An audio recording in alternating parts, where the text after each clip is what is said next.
Hiya, and welcome back to No More Future, the game that teaches us that maybe immortality is a bad idea. I mean, it's probably a bad idea. Anyways, let's just hop right in. It's no wonder you can't give her clear directions on this, and it's not long before the agitated scientist discerns why that is either. This might be a bit more troublesome than you had expected. The short walk to your friend's apartment is quiet and straightforward. Is what you would like to say. Come on! This is taking forever! Could you stop saying that? It's only been 2 minutes. 2 minutes too many! Why couldn't we just take the elevator? Because we'd still be riding it if we did. Trust me. What do you mean? Didn't Jasper call a crew to fix this last week? He did.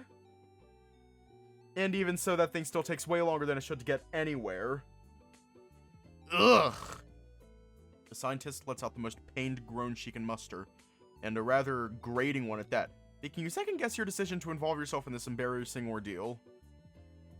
It occurred too late to you that your apartment was never equipped with a proper potty. Considering synthetic bodies have no need of it, some specialist in charge of the refurbishing must have thought it pointless to keep it around. Maybe not even they expected a human being to actually want to hang out with you. Who knows? Fact is, somebody's head is definitely going to roll for that. This is ridiculous! Whose idea was it to get rid of a perfectly functioning toilet? Now, I have to go around like a mendicant begging strangers to let me into their homes and use their... Stop. Please. Stop right there. I don't need more details. Your imagination is already 1,000 times stronger than an average person's. The less stuff Mary feeds it, the better it'll be for your sanity. Besides, we're not going to complete strangers for help. They know me already. That should make it at least a little less awkward. For Mary, anyway. You'll be lucky if you get to keep your head after what you're asking of them. Especially of her. Honestly, I just hope they're alright. I see. So that's why we're really heading there. And here I thought you only wanted to help little old me. I am helping you. This is just multitasking. Good lord, Mary, is this all it takes to turn you into a kid? Just some minor inconvenience? She must be more used to getting things her way than you thought. Which is not at all surprising now that you think about it some more. At least you can relax a little knowing she won't be complaining for much longer. A few more steps and you're greeted by the exact door you're looking for. Not wanting to disturb your friends after what they went through, you give a few tentative knocks. Are you kidding me? Who do you think is gonna... Ugh! Oh my god! Oh my god.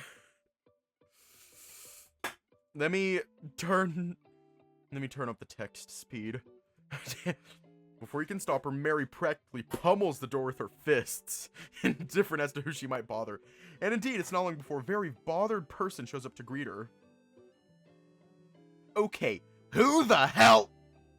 Oh, it's you.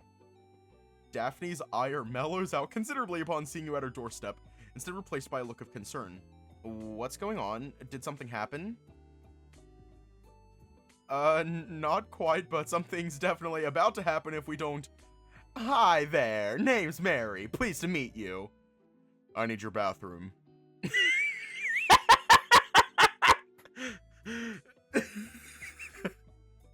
Right off the bat, the feline urgently states as she shakes the terrified human's hand, whose brain appears to have short-circuited momentarily. I don't... Who even... Great, you won't regret it.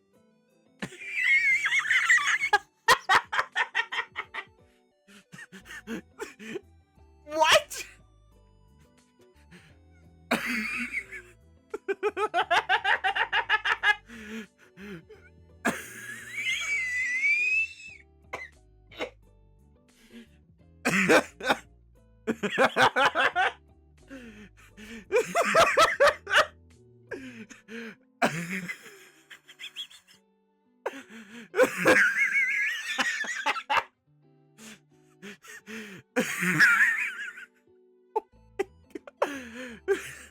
Okay, okay, okay, okay.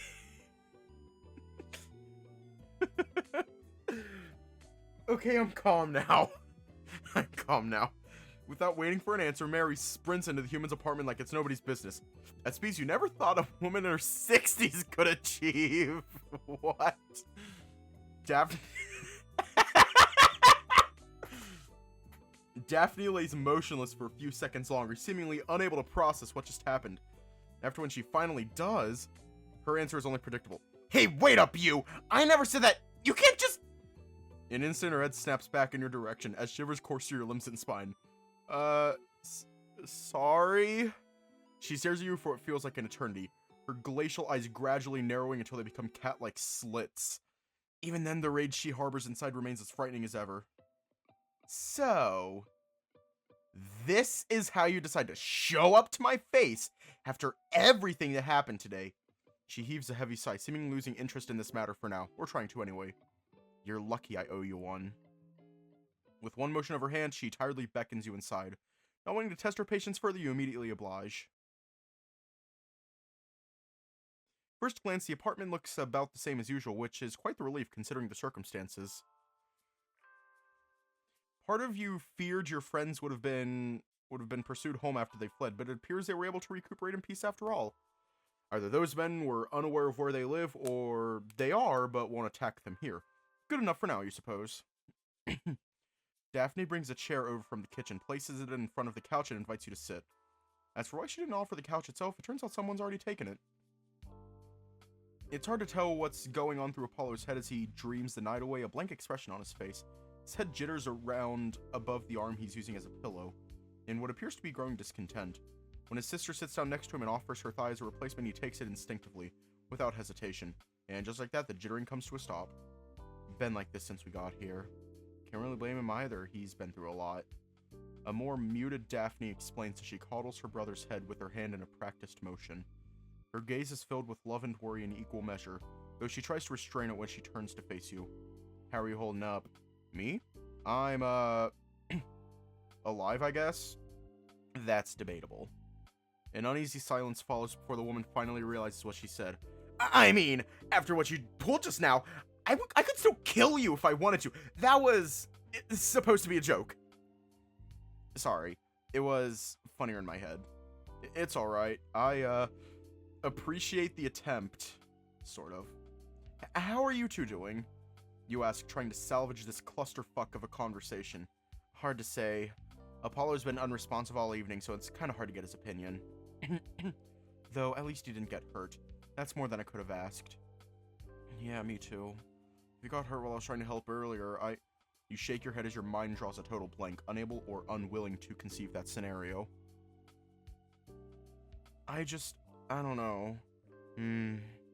Daphne mutters to herself, seemingly just as reluctant to think of that, though you can't shake the feeling that something you said appeared to rub her the wrong way, almost. As for me, well, just about what you'd expect, I guess. Meaning, you know, a little pained, tired, exhausted. Perhaps subconsciously, she begins to massage her left fist with her other hand, as her gaze grows more distant. Angry, that kind of stuff. Oh, that's right, your hand! Does it still hurt? It looked like you broke it when you swung at that... Broke it? The human repeats after you, putting on an air of incredulousness. Come on, Isaac, who do you think I am? Look. Without wasting a breath, she cracks her left hand's knuckle before your eyes, then opens and closes it repeatedly for a while. As she does this, not a single trace of pain seems to cross her visage. Wow, that's impressive. Hey, don't look so surprised. Remember the night we first met? You think I would have stood up to you like that if I didn't think I could take you? In a fight? Yeah, what else? No, I didn't mean it like that. You exhale an uncertain sigh, pondering whether you should even explain yourself to the girl before you. There's an argument to be made that your hesitation is proof enough that you're wrong, but even so, you reckon she deserves to hear this. I mean, I'm not exactly sure you really could fight me if you wanted to.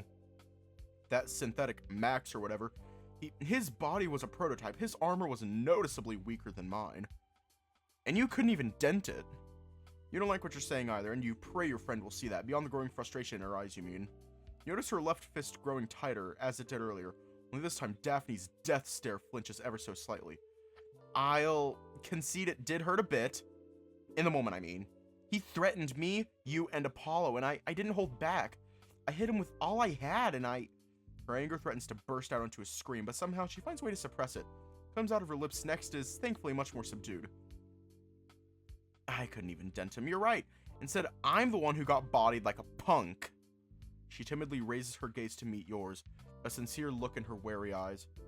I was really gonna die there, wasn't I? To that fucking monster. Now it's your turn to avert your gaze momentarily, as you ponder how best to put it. I think it was for the best that you ran when you did.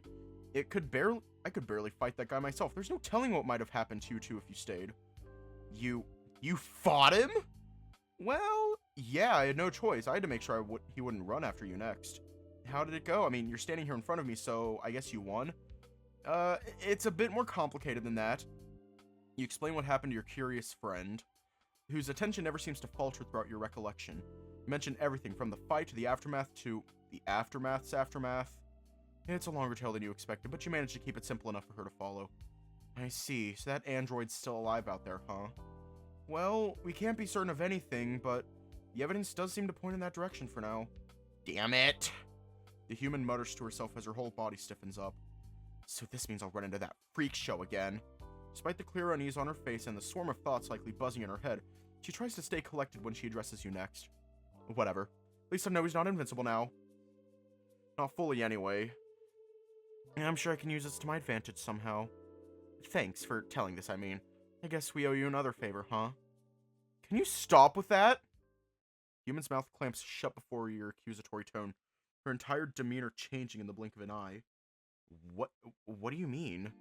You owe me a favor after everything I said? That's where your mind is at? I don't need any favors. I need to know what the hell's going on. You nearly shout at her, only relenting at the last second out of concern for Apollo. It appears his sister cares little for that sort of stuff as of this moment. Oh, I see. So that's why you're really here. Not to catch up or make sure we're alright. Just to stick your nose in other people's business again. Oh yeah, I couldn't care less about you. I so couldn't care less about you, I put my neck on the line for you and your brother 3 times now. And for crying out loud, could you start saying things you actually mean for once and start treating this matter seriously? Her eyes opened wide as though she's been caught in a lie. Perhaps she truly didn't expect to be seen through as easily as she was. I mean, this whole thing it's insane! More of these people keep popping up by the dozens, and you still think you got the situation under control. Your accusation seemed to have an effect on Daphne at first, though it's not long before she hides her doubts behind a nasty glare.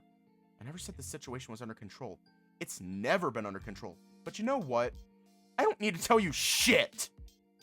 This isn't your problem to deal with, Isaac. It's mine. I thought I was clear with you about that. You were clear. I still remember what you said.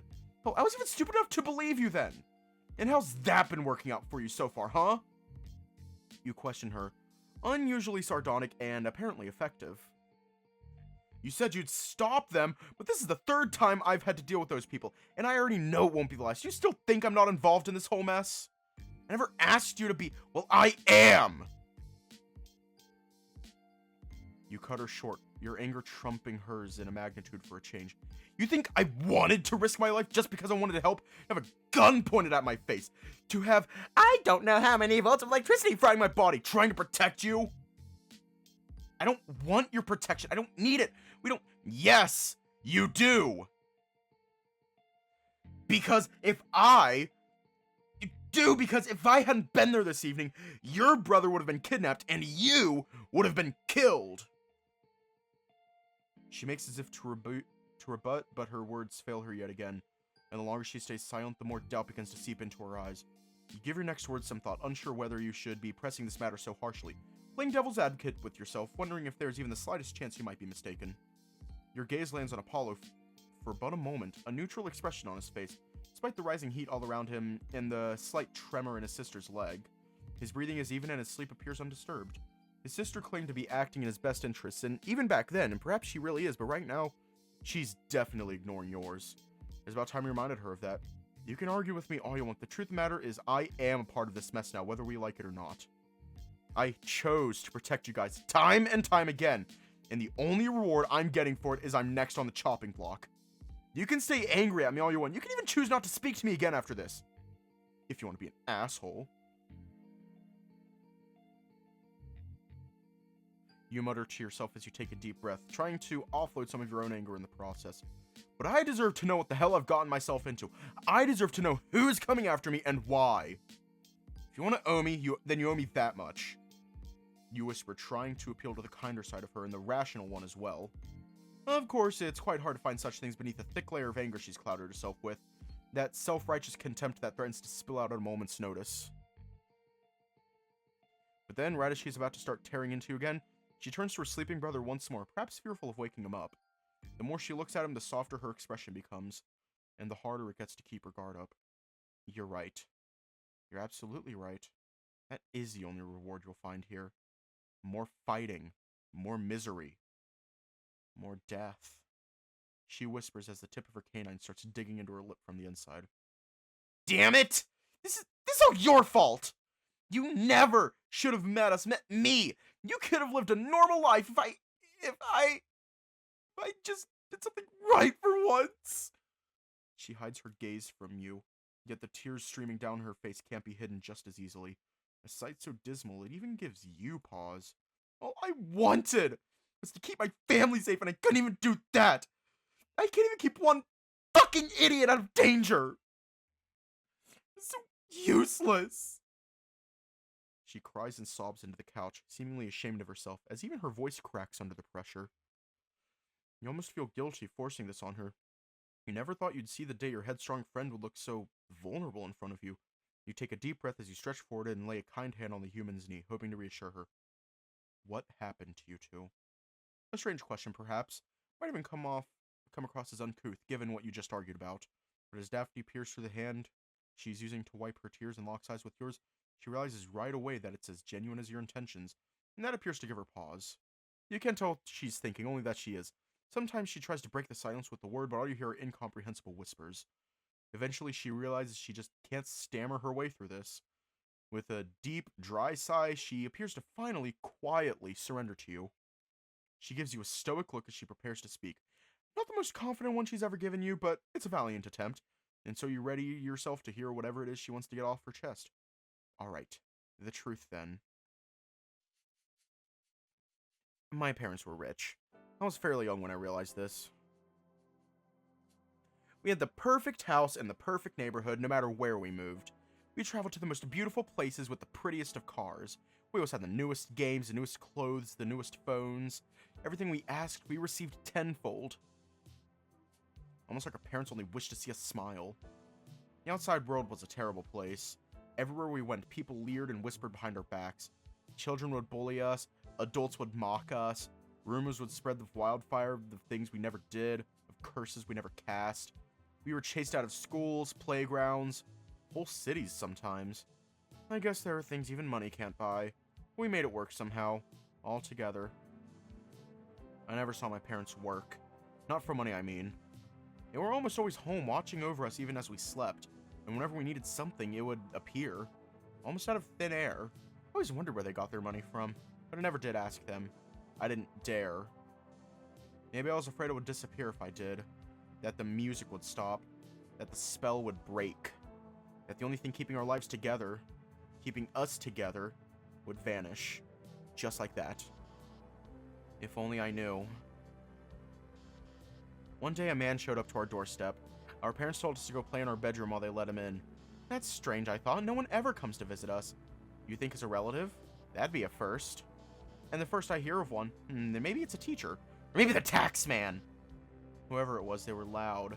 And soon enough, so were our parents. I don't know how long we stayed in our room as the conversation grew more and more heated. As anticipation and terror in equal measure built up in our hearts. I need to take a break. Where are you going? Mom and Dad said, don't worry. I won't be long. Just want to make sure everything's fine. I left the room and sneaked down the stairs. Yelling grew louder and louder as I got closer to the kitchen. I peeked inside and saw the man once again. Only this time he saw me as well. He looked at my parents and said something I couldn't hear with a smirk on his face.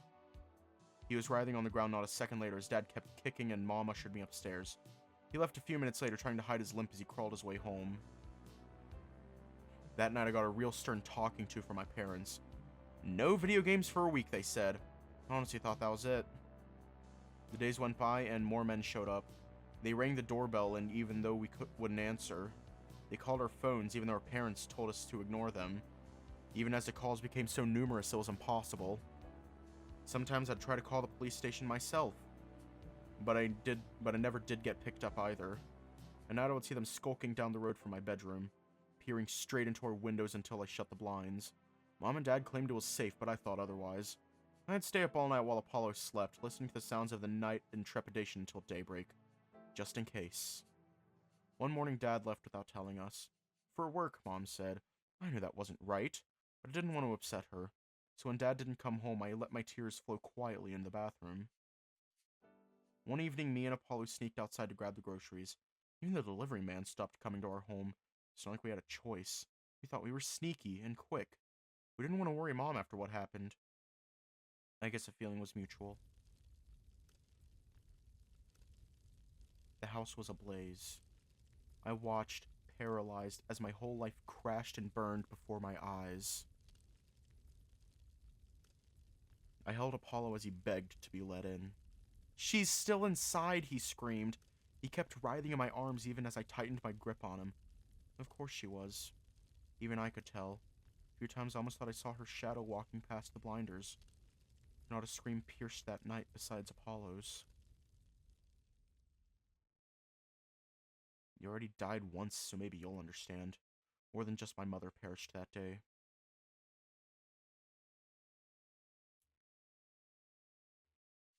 On the ground, half hidden outside the house, we found our bags, filled to the brim with everything we treasured. Mom wrote her final words in a message on her phones, half on mine, half on his. She said they loved us, her and Dad, that they wished to spend their whole lives doing that, and honestly thought they could. But the money wasn't theirs. It never was. She chuckled to herself, morbid. Go figure. So, where did it come from? She didn't say. My guess is not even she knew. They clearly got it somewhere, though, and they had no intention of giving it back to its rightful owners. Her nails dig into her sofa's armrest as tremors course throughout her body.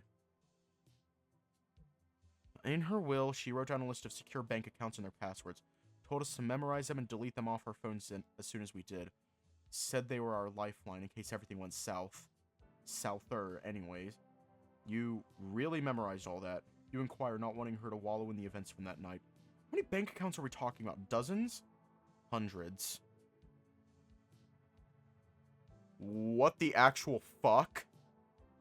That's very fucked up. That's very fucked up. She clarifies as a look of pure shock spreads all over your visor. There's enough cash saved up just in my head to clear half the debt of this country. Jesus Christ! You shout, thankfully just shy enough to rouse Apollo from his sleep. Yep. That's the kind of fire Mom and Dad were playing with. Just think what someone could do with this kind of cash. When they're not busy fending for their lives, I mean. No kidding. These men were dangerous now. Imagine how much more they could be with the resources this vast. It's a scary enough thought to send shivers down your spine. So, yeah, we took our things and we ran. We ran as fast and as far as the wind would take us. We moved cities, states, whole continents.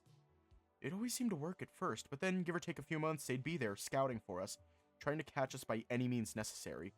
We'd go to the police and they'd laugh in our faces. We'd seek shelter anywhere we could. They'd force us out before we could even settle in. Her expression sinks to the floor as more bad memories rush to the forefront of her mind. The kind of treatment you likely can't even fathom. I honestly thought this town would be it. Middle of nowhere, old-timey folk, barely featured on a map. I even believed if we just didn't touch our bank accounts, those men would never find us. I'd get a normal job, build a normal life for us. She places a gentle hand on her brother's back, seeking the kind of comfort only his heartbeat can provide. Try and do right by him for a change. She pulls her hand back just as it balls up into a shaky fist. But of course, I can't step 2 feet out of this hellhole without someone taking notice, and soon enough, we were back to the same song and dance. Only this time, we got a new dancer. You're surprised as Daphne spreads her arms out and shifts her gaze to you. Part invitation, part mockery. Part apology. So yeah, hope you're happy knowing this. Welcome to our world. Enjoy your stay.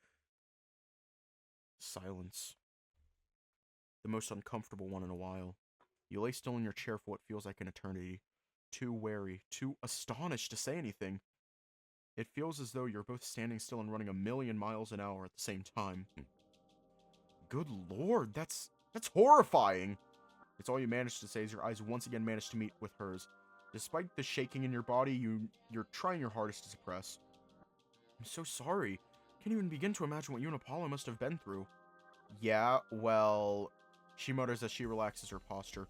And only her posture. Tough shit. It's too late to be sorry now. You asked for the truth. You should have known what you signed up for when you started shouting at me earlier. Unless you're trying to say you're taking pity on me or something. What are you talking about? I didn't... Ugh, shut up already. I don't need you to answer. She states bluntly as she slumps her upper body forward and shakes her head in disapproval. I'm just being an asshole again, for no reason. Those are definitely not the words you expected to come out of her mouth next, you must say.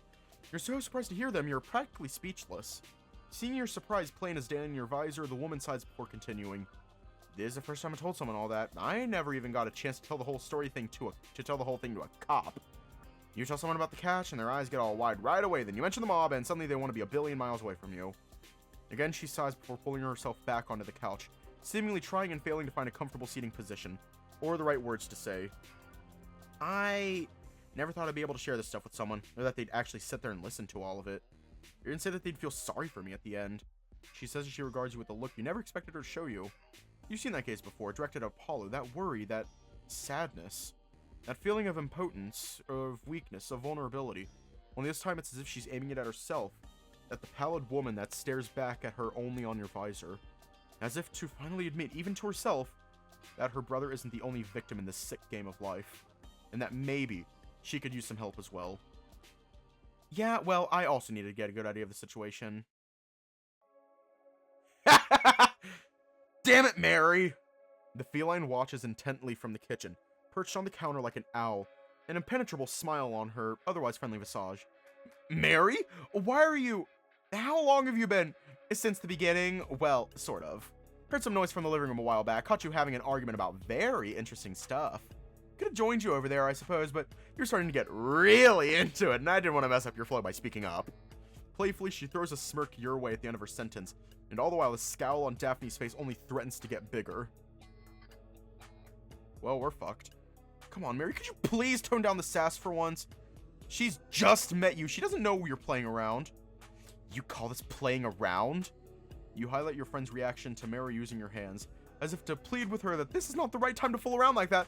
Thankfully, the scientist appears quick on the uptake. Fair enough. I guess I did skimp over my introductions as per my usual. Here, let me just... Without delay, she leaves her comfy spot on the counter and walks around it, only stopping when she's practically towering over the human, which is quite impressive given her stature. She extends a cordial hand her way, which appears to be double as a way to help her rise from her seat faster than she should choose. Good evening there. My name's Mary, but I already told you that. I'm a doctor at Pandora, the one in charge of the synthetic project, including this little tough guy here. She says she lightly pokes your shoulder a couple times with the back of her finger. Somehow, it's less the gesture and more the soft metallic sound it appears that feels a little embarrassing to you, though the woman appears to pay it no mind, as she quickly pulls back to look at Daphne again. It's nice to finally meet you and not just hear about you. Reports of all the little scuffles you've got into painted quite the picture indeed. Her tone hasn't changed much from a few moments earlier, despite your warning, and it's clear you're not the only one who noticed. With a gentle push, Daphne removes Apollo's head from her thigh and stands up, without taking Mary's hand. She takes a few steps away from the feline before she finally responds. Nice to meet you too, I guess. I'm Daphne, he's Apollo. Can we get serious now? She asks without missing a beat, her prior hesitation replaced by a look you know all too well. You've heard all that just now, and you clearly know I haven't exactly played nice with the folks who've come after us. You're not gonna rat us out to the police or something, are you? What? Of course not! She'd never... Come on! Just met me and you already think that low of me? What kind of monster could listen to a story like that and not want to help? What? Oh my... Mary is an agent of chaos. The feline replies with her usual flair, though it's not long before her confidence falters to the human's glare. Okay, wrong question. Got it. I can see that our opinions on people are more aligned than I thought. Including, I suspect, our opinions on the effectiveness and overall reliability of peacekeeping officers in general, I suppose. She asks a little more uncertain as she tries to gauge Daphne's reaction. Seeing the latter struggle, she decides to rephrase of her own accord. Look, I'm not going to rat you out to the police or the feds or whomever. Part of my duty to Isaac here is making sure he gets to live a normal life away from all that nonsense. Which means we're all in the same boat here, at least until this little family matter is resolved. Right? Isn't that just a fancy word of saying forever? Quite the contrary. I'd like to fix this matter now while we still can. The feline's answer is unexpectedly serious as well as quite sudden. Perhaps the shock it instilled in you was calculated, but even she couldn't have predicted Daphne's outraged reaction. Fix it? Have you lost your marbles? There's no fixing this. You think I could just waltz up to those people and say, I'm sorry, and be forgiven? Giving up the cash would mean giving up the only insurance we have that they won't kill us. Ugh, come on. She cuts her off perhaps a tad dismissively. I'm not telling you to give back the money. I'm not stupid. I don't know who these people are, but you don't need a dictionary to realize honor and fairness aren't in their dictionary. I'd say they're more men of commitment, shall we say. You did mention those people willing to chase you all across the world, didn't you? Why don't you put that theory to the test? Oh no! Oh no! She whispers as her eyes widen again in stupor. Put that to the test? How? Why, by placing them somewhere they're not likely to be found, of course. It's long before you realize exactly what she's talking about. When you do, you almost feel ashamed for not thinking of it sooner. You mean one of the synthetic facilities? Hey, what did you expect? At the end of the day, I'm a scientist, not a security provider. It's no 5-star hotel, but it'll work for now. You and your brother will be safe there, and you'll be cared for to the best of our ability. And of course, I won't ask a dime of your parents' money in return. It's not like I'm desperate for funding or anything. I'm sure we can find a way to fix these extra expenses in our budget. Pretty swell offer, don't you agree?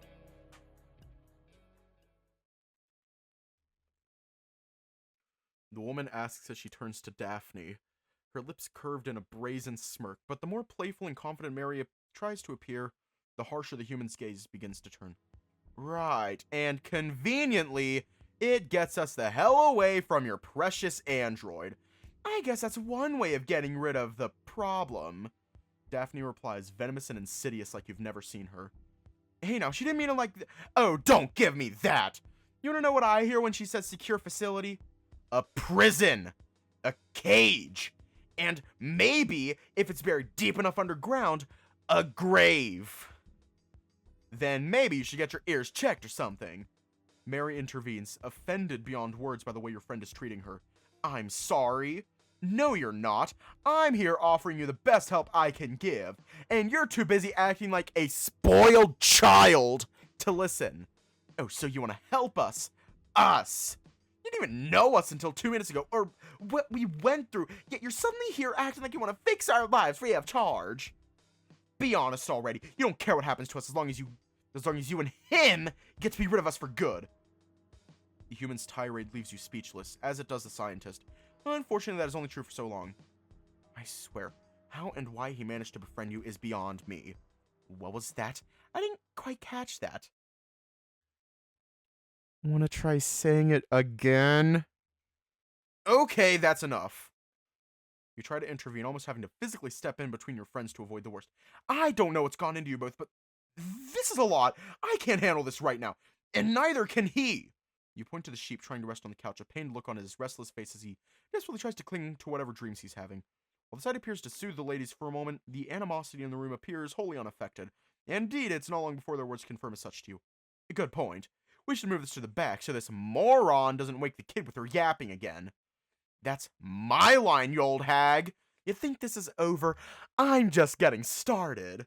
Oh, come on, you two. Could you please at least... No! Damn! Damn!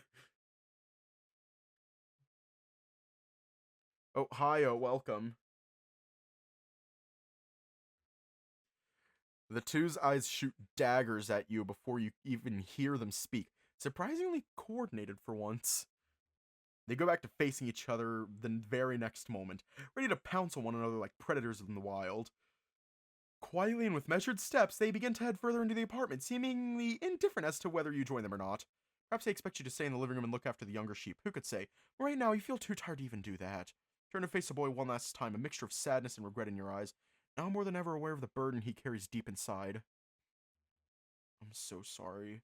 Sleep well.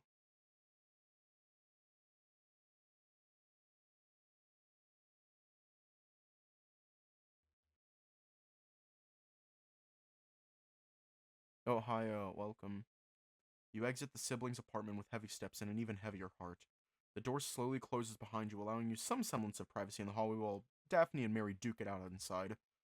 Part of you feels a little guilty leaving them alone to argue like that, but you really need a moment to yourself right now, away from all that chaos. Reach out with your hand toward the nearest wall, using it to support your weight, then allow yourself to heave your longest sigh in a while. You already had a feeling something wasn't right with your friend's parents, especially after what Apollo told you earlier today. But you honestly hadn't anticipated the situation to be this dire.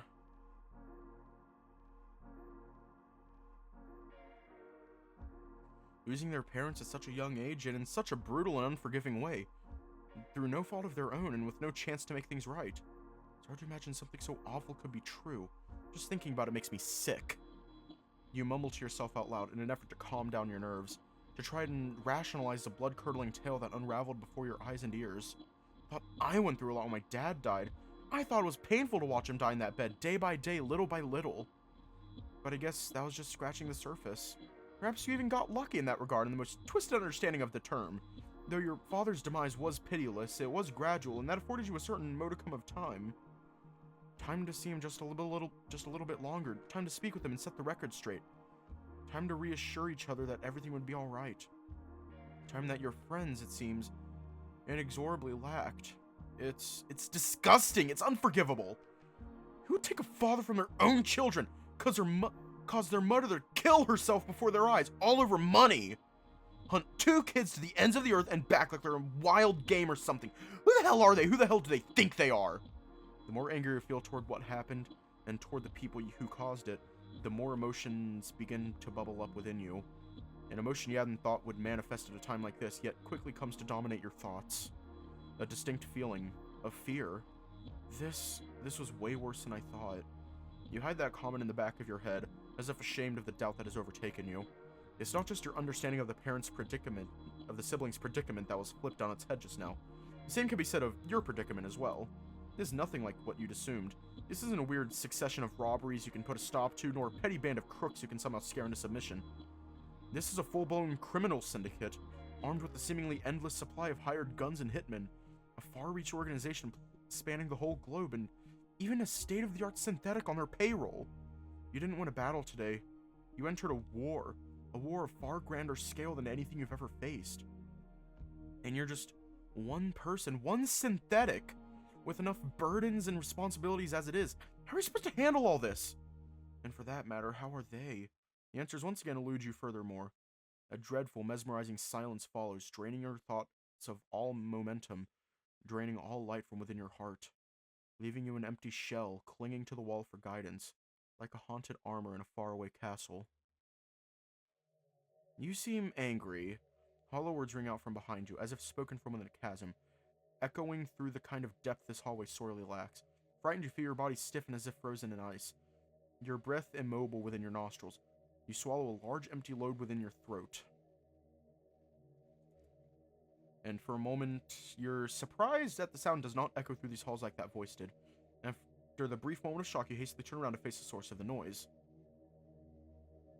only to be greeted by a familiar emptiness staring at you with blood-red eyes, gleaming in a way that seems to siphon the natural lighting of this place like a vortex.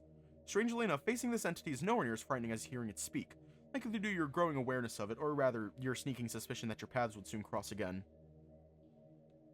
Usually, I'd say it's normal to feel that way, but considering everything I've learned thus far, well, I come to understand it's a little unordinary for people around here to feel so strongly about things. It continues from where it left off, speaking in a strong yet monotone voice, one you have no trouble understanding if nothing else. Though of course, understanding what's going on through its head is still as hard as ever. You think I'm angry? Well, I guess that's at least partly true.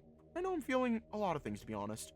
You explain yourself truthfully and concisely, There's a peculiar feeling prodding at the back of your mind right now. Uh, desire for self-preservation going unheeded. An urgency to run while you still can. An exigency. But now you're here again in this exact situation. Feels something else taking over you far stronger than the dread ever could. Curiosity. What are you exactly? You ask, blunt as a hammer. What am I? The entity repeats as if perplexed by your question. I mean, at first I thought you were a ghost or a phantom or maybe a hallucination. But seeing how you threw my friend across a train last time we met, you're clearly too corporeal to be a ghost or a glitch. And similarly, you being able to talk means you're not an ability, I think. So I guess the only thing you could be is a human being. You ask once again, hoping the answer could be truly so simple. Human being. The shade ponders on your answer, seemingly unsure, if only for a little while. Ah! I see! You're referring to the people of this world, are you not?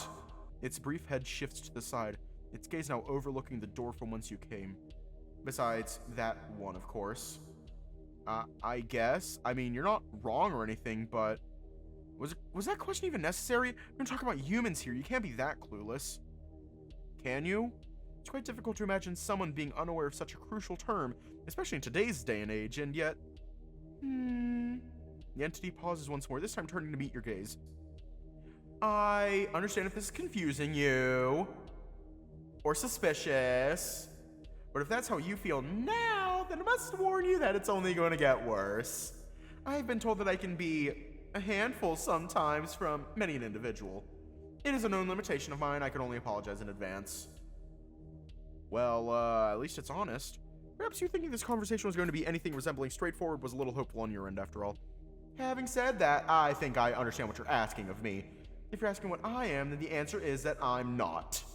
I'm a whisper in the wind, a shadow beyond a corner. Never seen, never heard.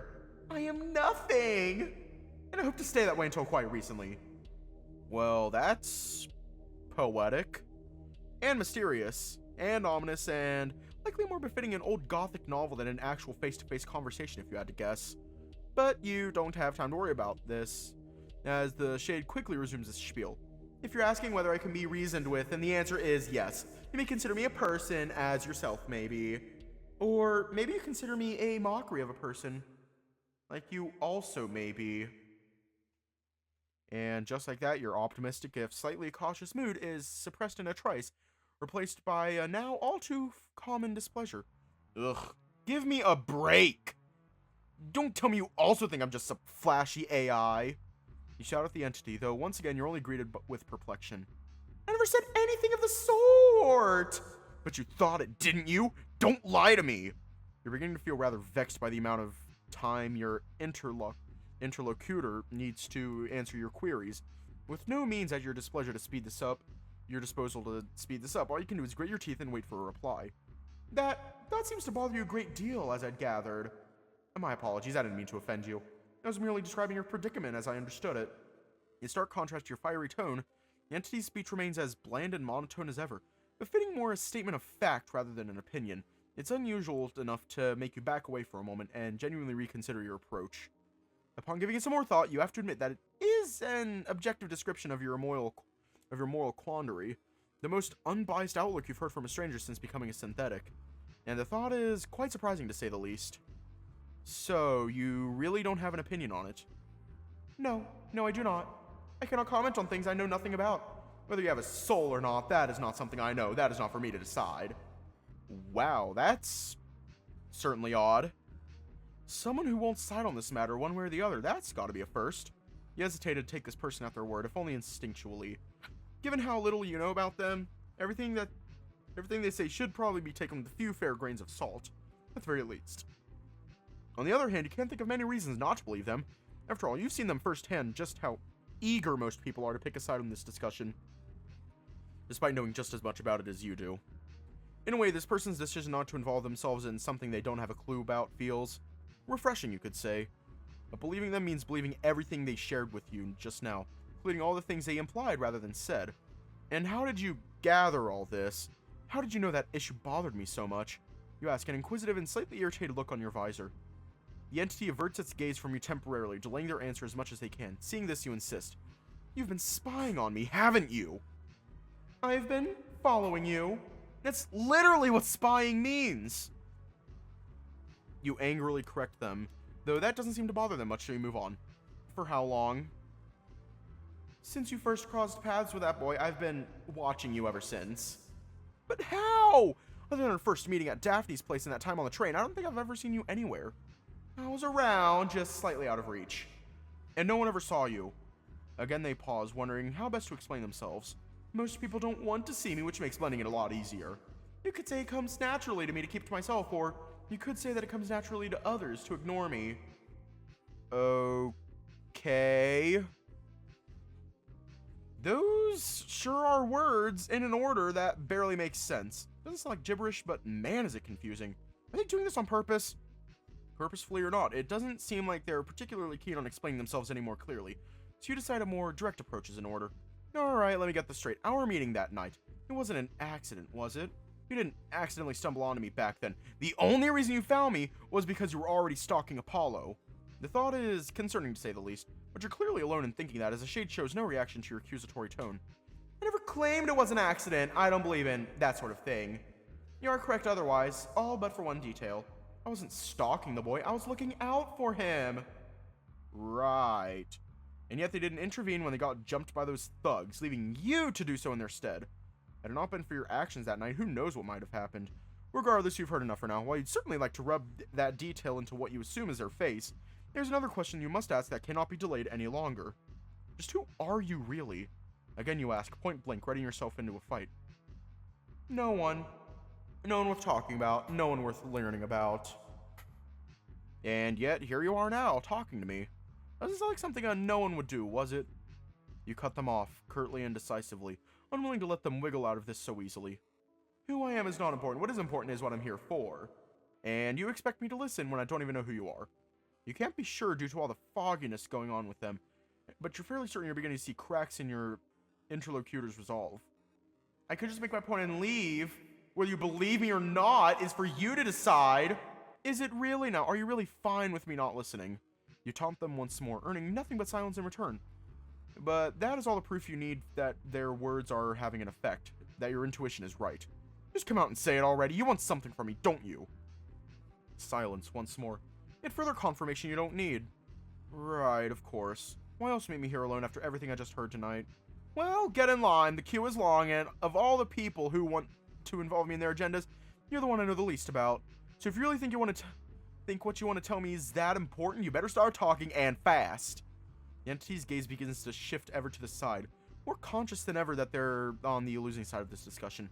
When the reply inevitably arrives, you find their tone is distinctly more yielding than it was earlier.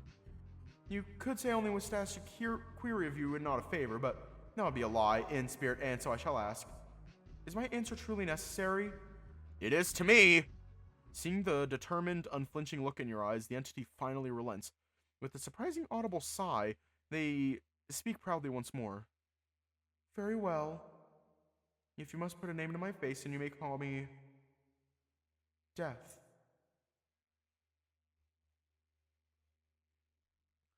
A long, painful silence overtakes the hallway. You can feel your sight blinking on and off in disbelief as your mind practically shuts down from the sheer... stupidity of the situation! No. You reply, prompting the confusion from the entity. No? What do you mean with no? I'm not calling you that. Why not? Because it's too dumb. Are you kidding me? Who the hell goes up to people and says, "Hi, I'm Death, nice to meet you. Are you out of your mind?"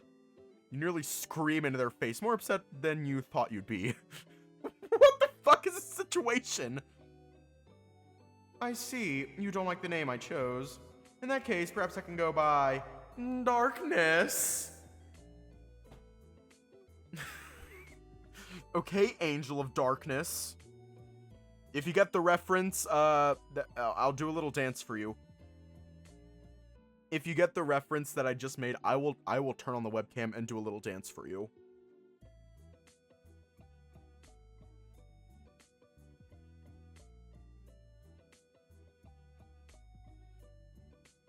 Thank you!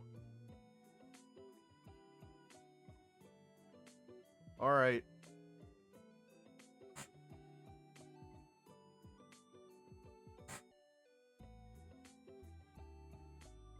Okay. That's it. Dance over. Oh my god. You're to slap yourself in the face and try to wake up from this ridiculous nightmare is quite considerable indeed. Hang on, I'm gonna sing a little bit of it just to get you up to date. Angel of darkness, angel of darkness, the world is in your hands, and I will fight and I will stand. It is certainly a song.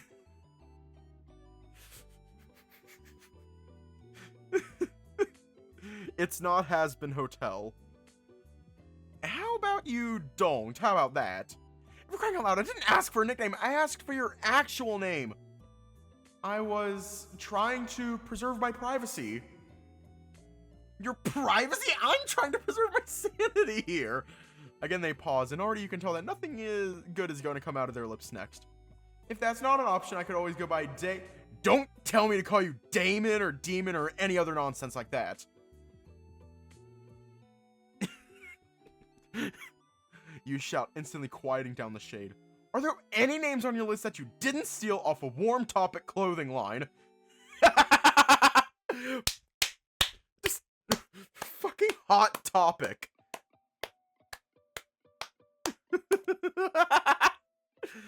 A fucking Hot Topic.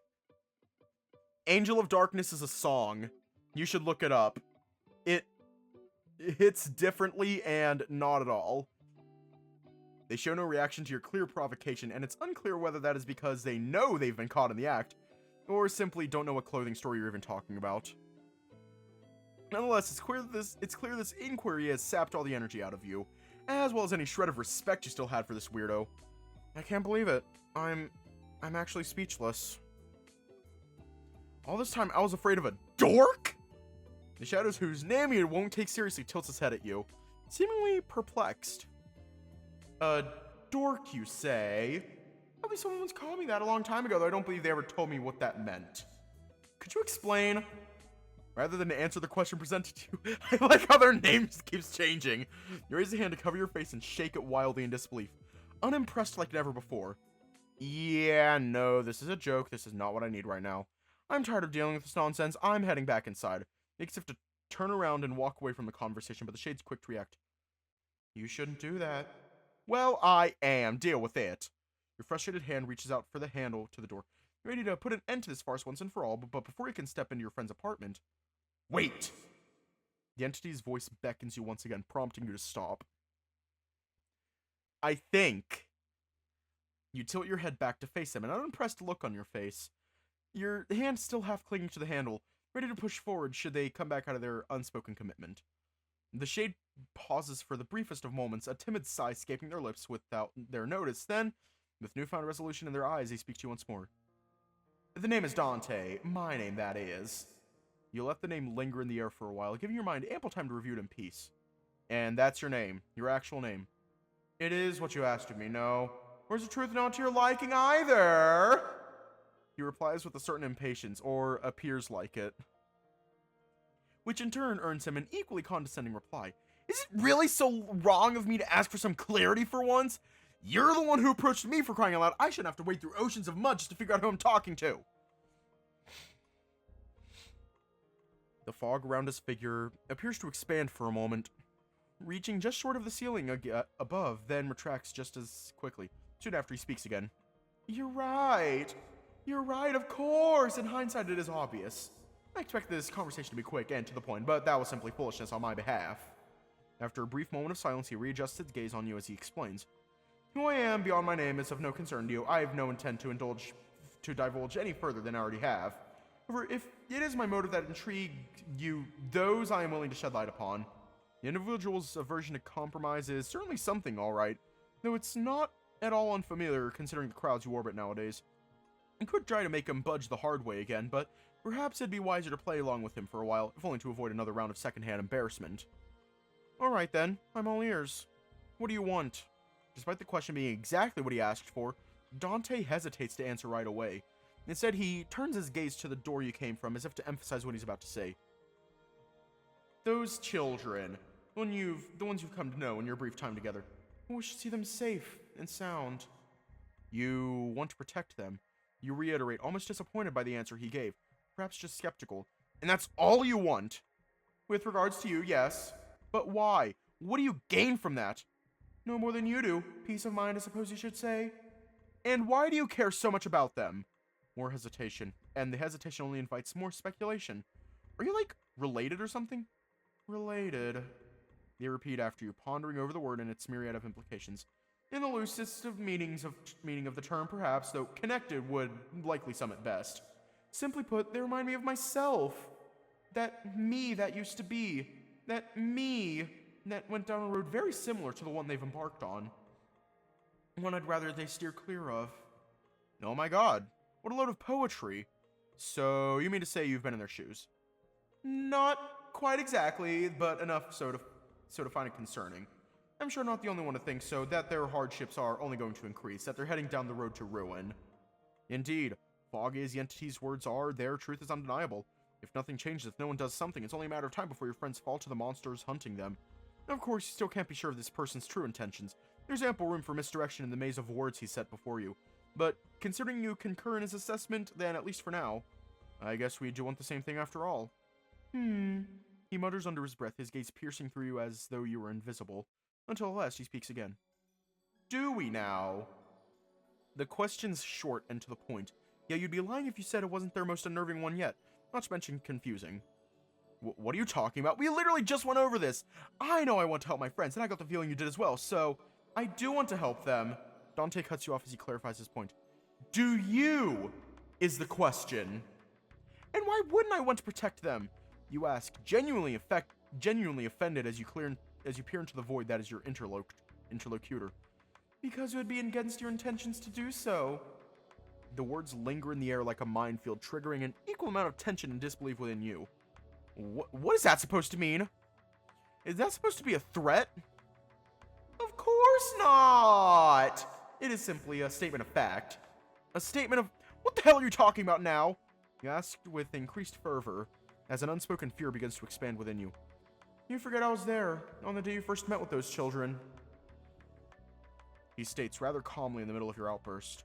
I remember what you said back then. Do you? You said you wished to return to your old family, to your old life, to your old world. And it wasn't the only time you did so either. You've told the same thing to anyone who asked since. In fact, it's the whole reason you left that company and crawled your way back into this world, is it not? Yeah, so what? What's that got to do with anything? You ask, even as the fear from earlier coalesces more and more into a tangible form, like a thought you dare not think, words you dare not speak. Seeing the doubt beginning to take shape in your visor, Dante speaks once again with frightening simplicity. So you're at an impasse. Clearly you realize this yourself. You claim to seek peace and a normal life, but you'll find none of it here, not with them.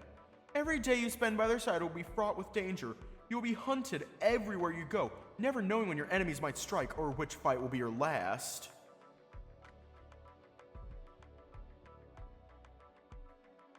And each step you take down this road will lead you further and further away from your original goal.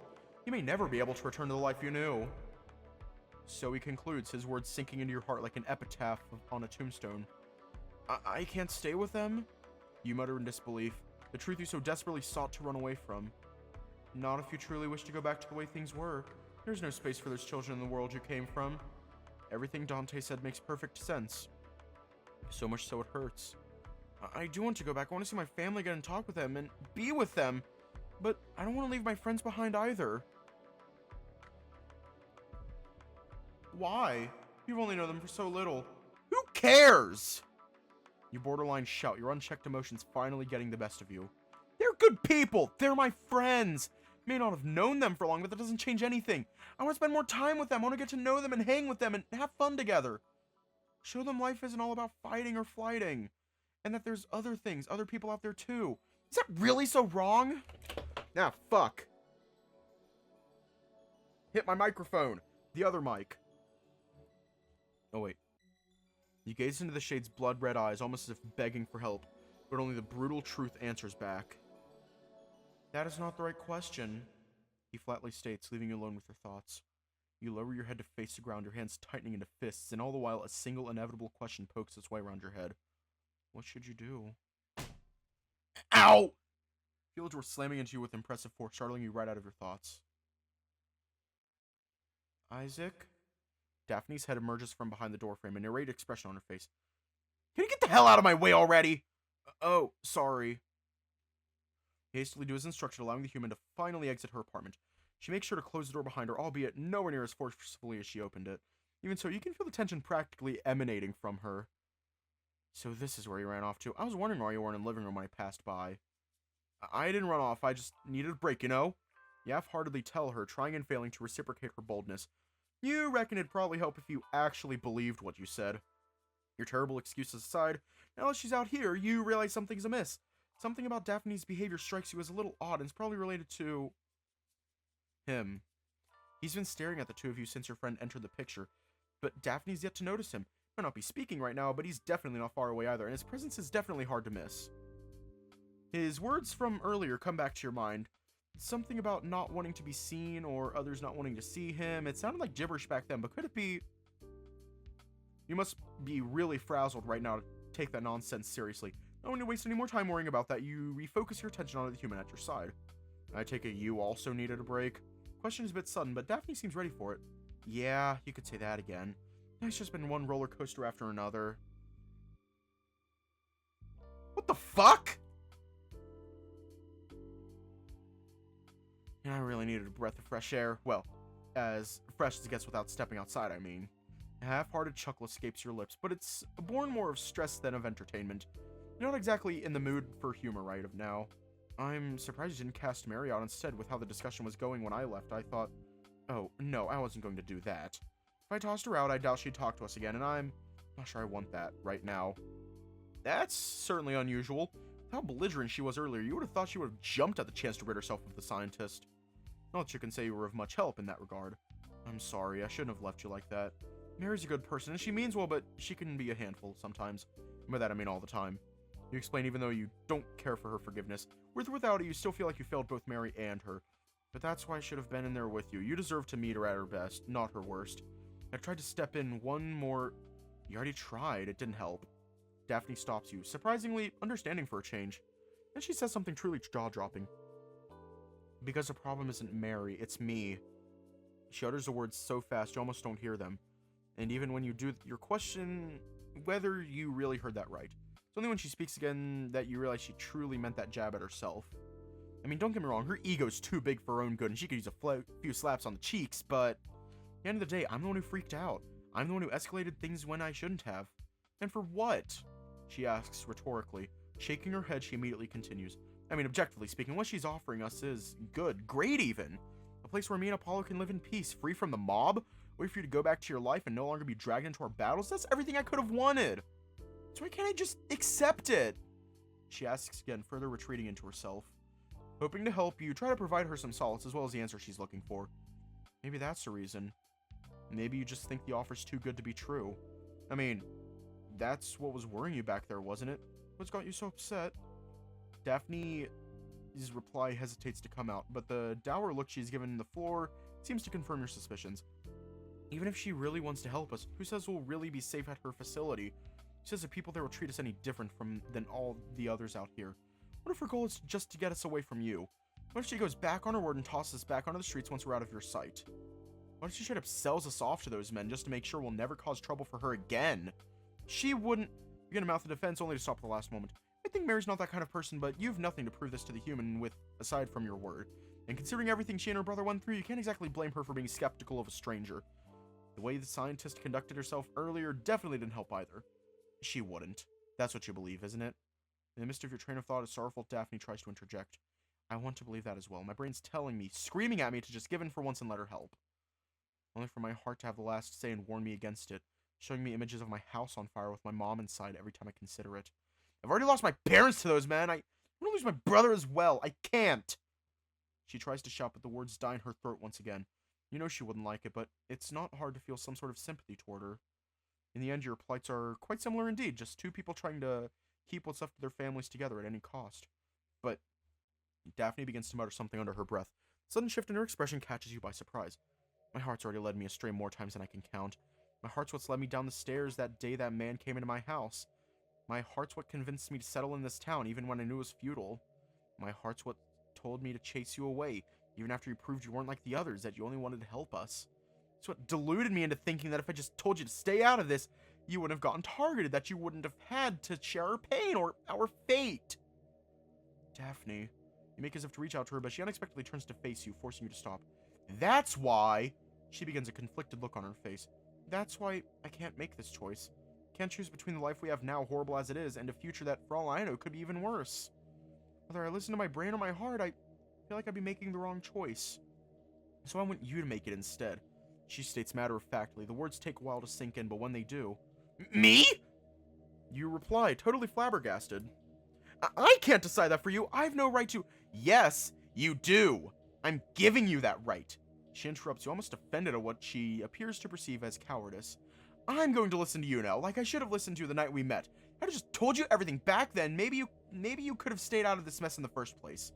That's what I really owe you. Not a favor or an apology or a word of thanks, but a chance to choose. You've already shown me that you can make the right calls better than I can. It's because of it, and we're even having this conversation now.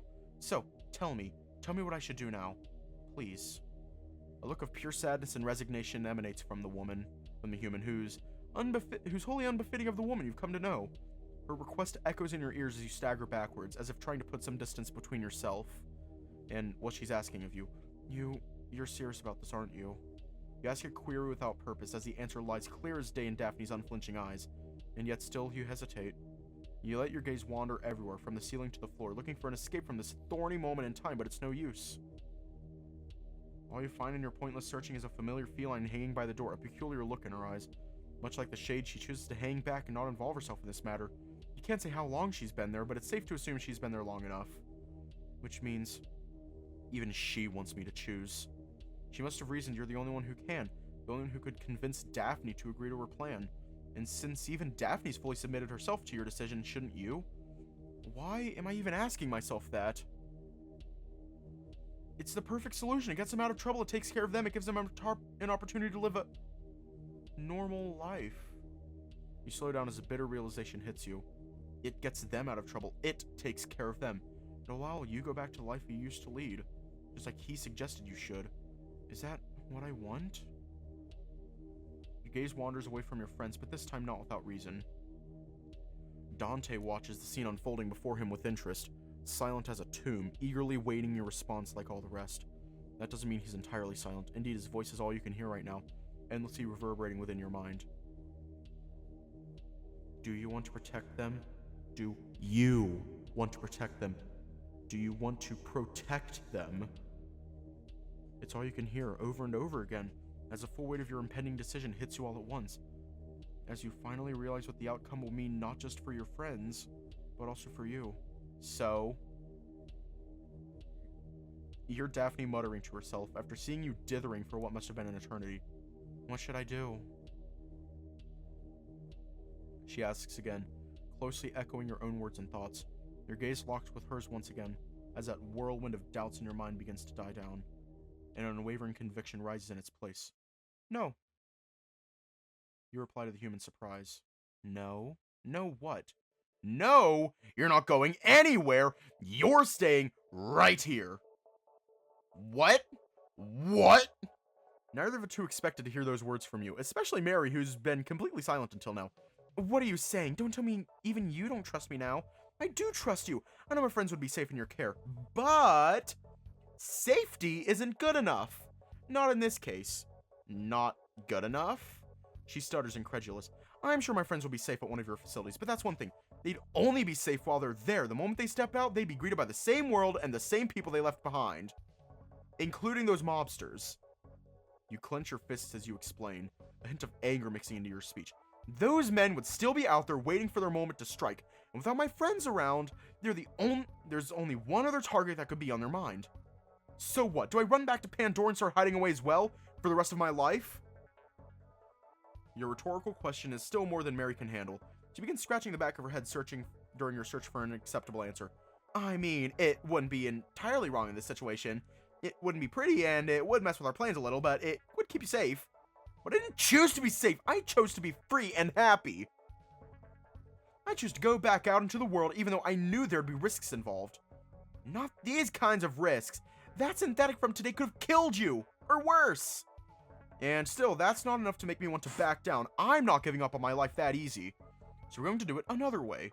Daphne's eyes curl in curiosity and visible anticipation. What other way? The only way. We're taking them down. Your words were baffling enough before, but now Mary's clearly struggling to believe what she's hearing. Take them down. Have you lost it? You know I can't rally Pandora to fight a war for you, right? It'd be you two against an entire criminal organization. Her befuddlement was predictable, of course. What was less predictable is Daphne's total lack thereof.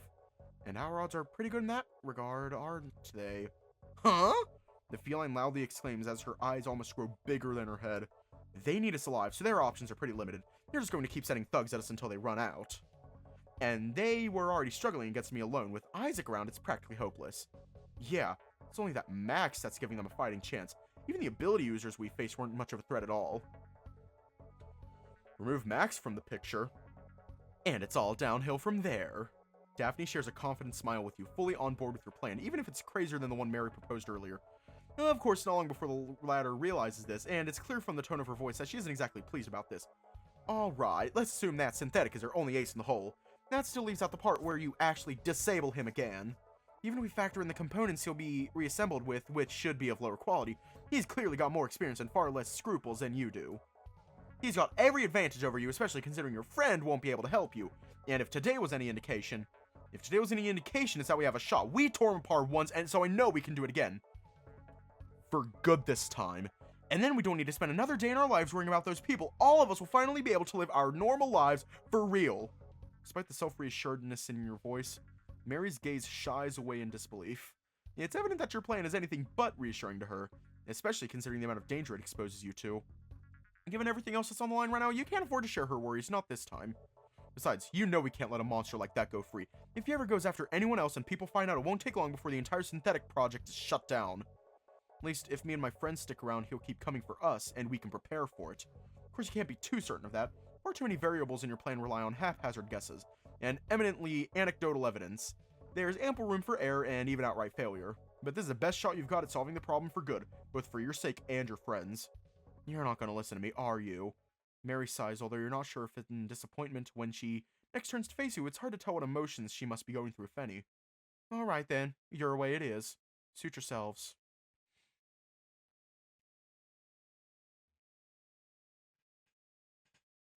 Oh, fuck. Shaking her head, her face well out of your sight, Mary steps out of the doorframe and begins heading toward the elevator, casually ignoring your new misty acquaintance as she passes him by. I'm going for a walk. I can't deal with this right now. Wait, don't go! I didn't mean to— You try to reason with her, but the feline doesn't stop. She only quickens her pace until she's too far gone for you to chase her. As she steps into the elevator, you can't help but let out a loose sigh to yourself. You knew there'd be consequences to rejecting her proposal outright, but you didn't think she'd take it this poorly. You're tempted to go after her anyway, hoping you could still salvage things between you two, but hey, Daphne speaks up behind you, prompting you to turn around. Most of her bravado is dissipated by now, but a certain optimism lingers on in her eyes. I know this might sound weak, coming from me of all people, but do you really think we can win? She asks, once again looking forward to your answer. We have to. You reply, hoping to seem confident even as your inner strength betrays you. It's hard to picture yourself triumphing against that monster, or consistently repelling those mobsters' attacks, but you've made up your mind already, and there's no turning back. It's no longer a matter of wanting something or not wanting it. It's a matter of winning, of losing, living or dying. You can only hope you're up to the task. I see. All of a sudden, you feel the woman's arms wrapped tightly around your torso as her face presses hard into your sweater. Thank you for not abandoning us. She manages to cry against your fabric, audibly enough for you to hear. It's a little strange seeing such a stoic person acting so warmly toward you, but not entirely unpleasant either. Don't mention it. Just doing what I think is right, is all. You know you wouldn't have settled for a temporary solution if I was the one in trouble, so I didn't either. You let your hand wander to the back of her head, just enough to graze some of her hair, before you can make contact. She backs away with surprising speed, seemingly stunned. I'm sorry, that was pathetic. No, it wasn't. You began only for her gaze to deliberately avoid yours. It's clear she'd prefer if you didn't press the topic for now. I should go and see how Apollo's doing, then try and get some shut-eye after all this. We can chat more tomorrow if you want. Start figuring this out and all. Yeah, that sounds like a good idea. Watch as human steps closer to the doorframe, still jittering about as if unsure of her own movements. I'll see you tomorrow then. Take care, alright? Of course, you too. Cautiously, Daphne heads back inside, her hopeful gaze locked with yours until she's fully left your view. Once she's closed the door behind her and you're certain she's left for good, you turn to the other side of the hallway where your silent acquaintance lurks. His gaze is still aimed at the human store, watching intently with an expression you can't quite decipher. Grief, sadness, simple curiosity, anything's possible beneath the layers of shadow that cloak his form. Well, what do you think? You ask as you direct a strong, challenging look at him. You asked me a question earlier. Well, there's my answer. I'm not going to forsake my friends' lives, and I'm not going to forsake my own life either. If I must choose one or the other, then I choose both.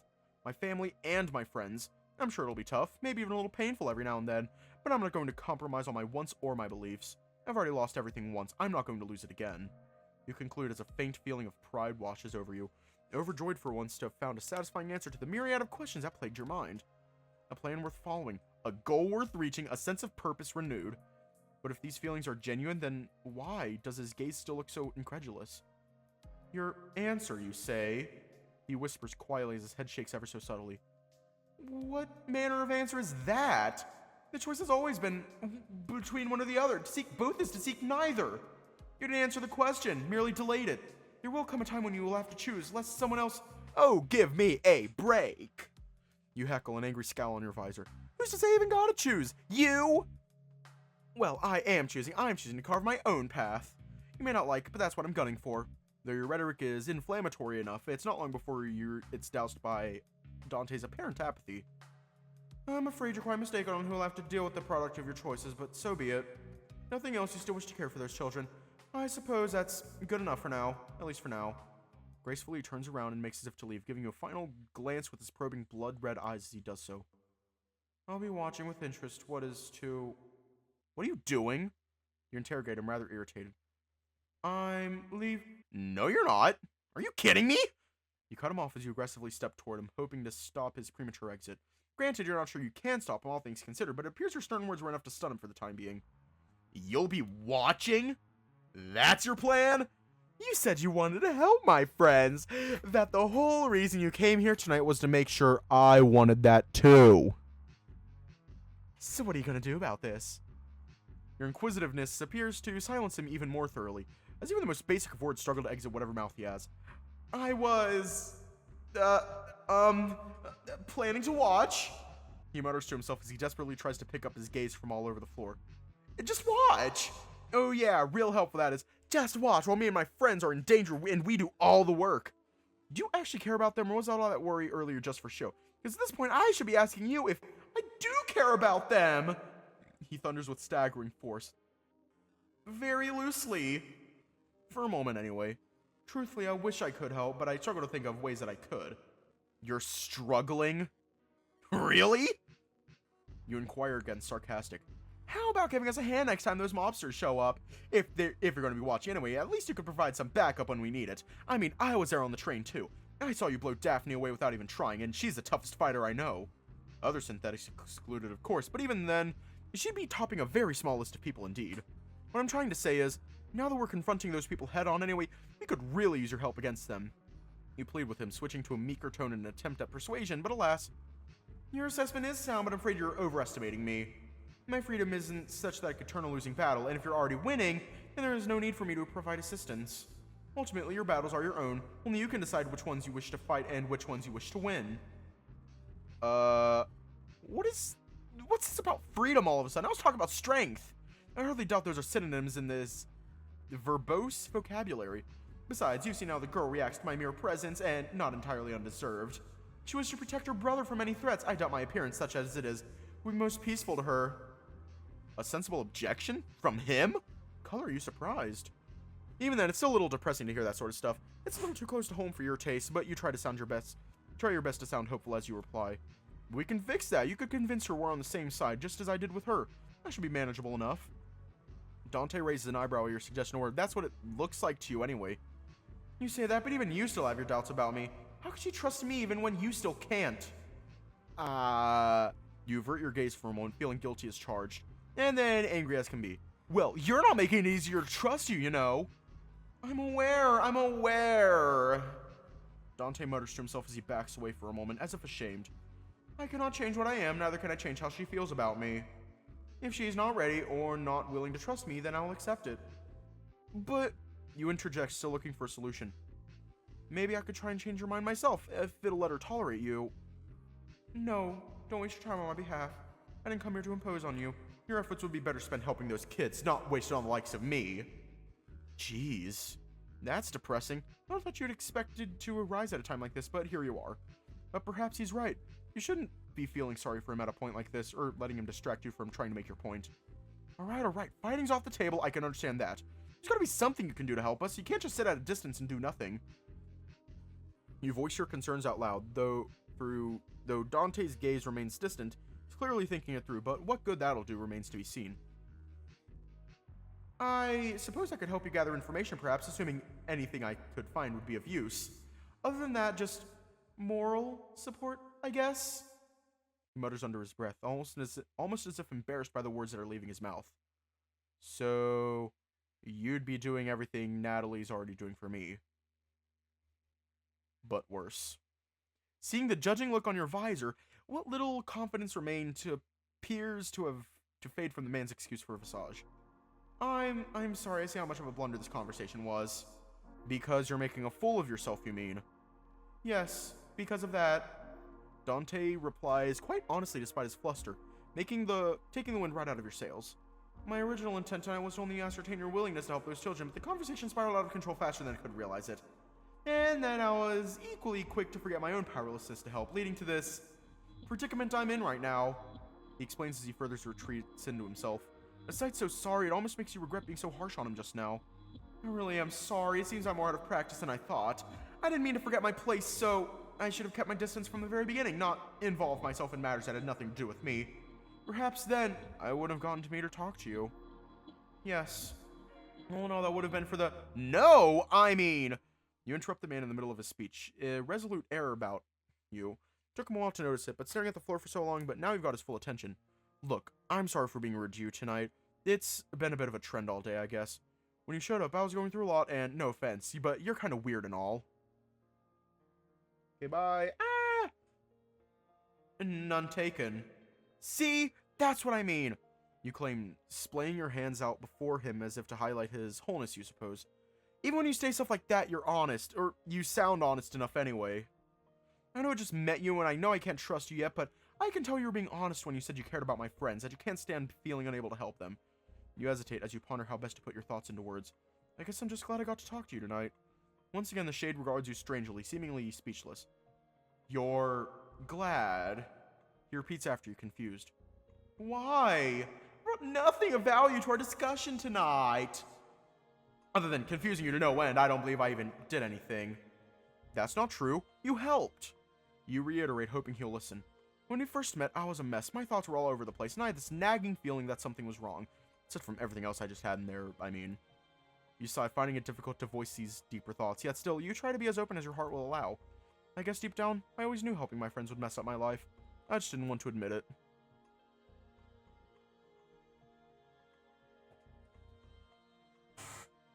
Oh shit, you're one of the Homecoming developers. Oh fuck. Well, hiya, welcome. And also, goodbye.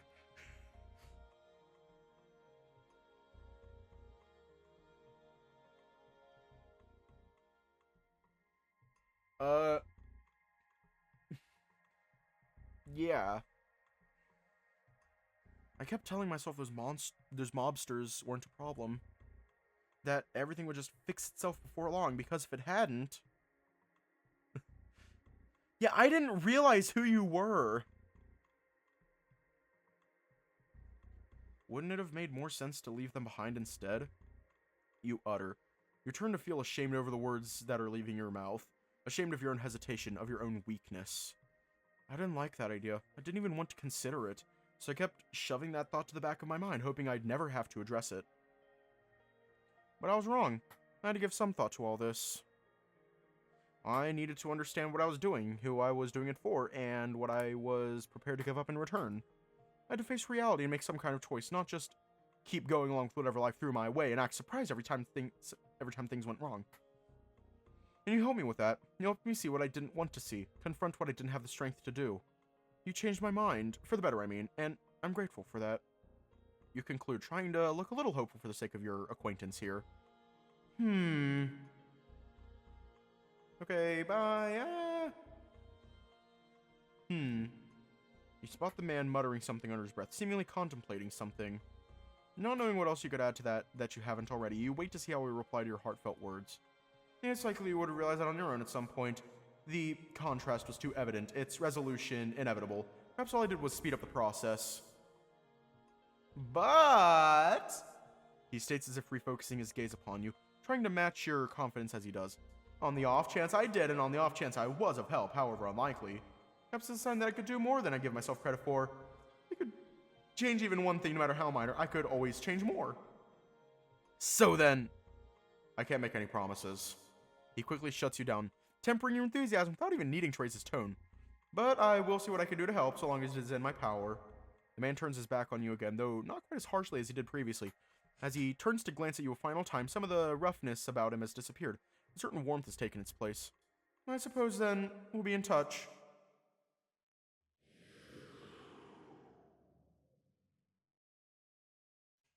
You hear Dante's footsteps as he leaves, this time for good, before you realize that the sound disappears and his misty form with him. Although right before he left, you could swear there was something different about him, however faint. But by the time you noticed, he was already gone. Take a deep breath as you ponder over what just happened, the words you just shared with the mysterious figure. It's certainly tough to trust a man who looks and speaks like that. Certainly wasn't wrong when he claimed most of what he did tonight was befuddle you. But you weren't lying when you claimed that he seemed earnest when he spoke. Moreover, he's clearly more knowledgeable than he let on, and quite capable. Even he won't boast about it. Considering what you've just gotten yourself into, you'll need all the help you can to face it. Assuming your judgment is sound, you could use someone like Dante on your side, once you've gotten to know him a little better. Tonight you got your foot in the door, just like you did with Daphne, and if you manage to convince the latter you could help, perhaps there is hope you could convince Dante to help as well. I guess we'll find out some other time. Slowly, quietly begin to head up the stairs at the opposite end of the hallway, hoping to catch up with another friend of yours you've no intention to lose.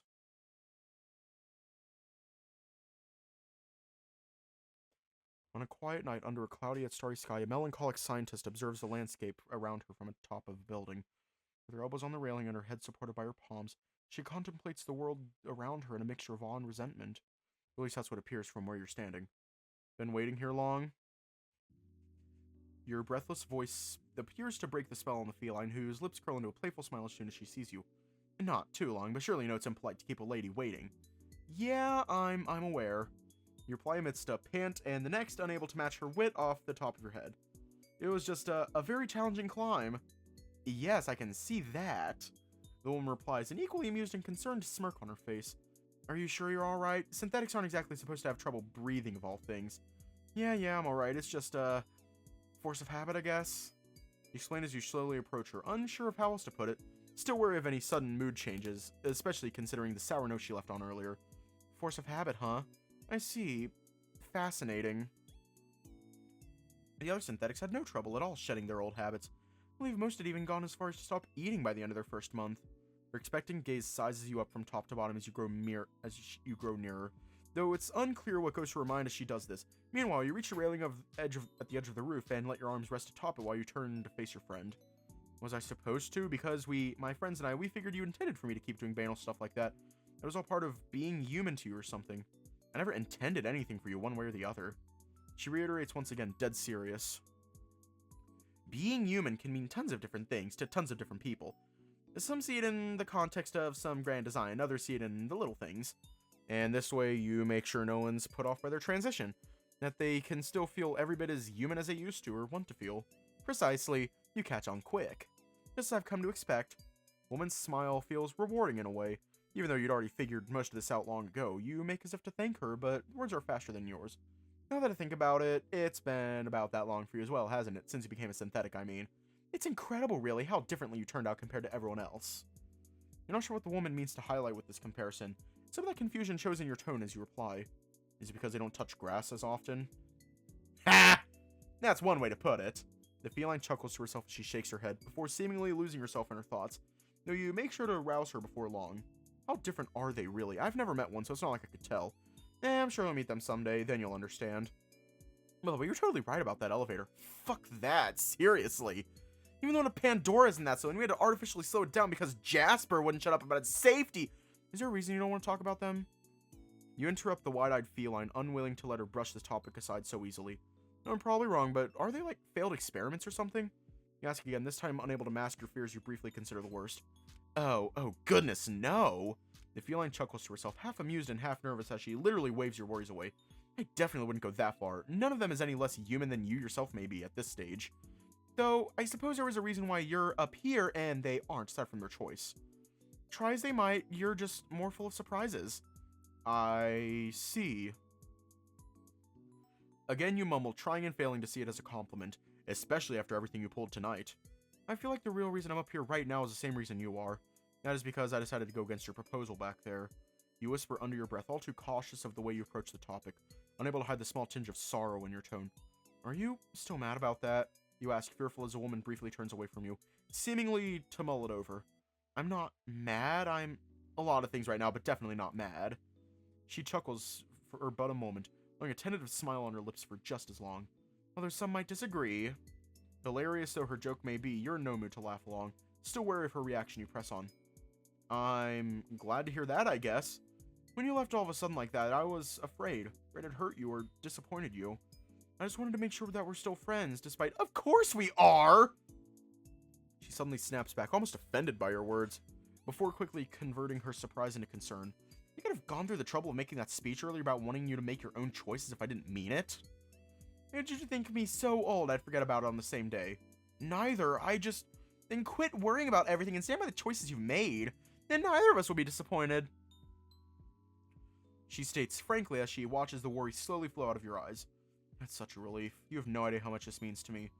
I guess when you left in a hurry like that, I just thought, yeah, I can see what you mean. She whispers under her breath, evidently waiting to spare you the trouble of needlessly repeating yourself. To be honest, I guess I was a little disappointed, not with you, just with myself. Arguing with that friend of yours definitely wasn't the highest point of my career. When I realized you actually agreed with her, I couldn't help but get a little upset.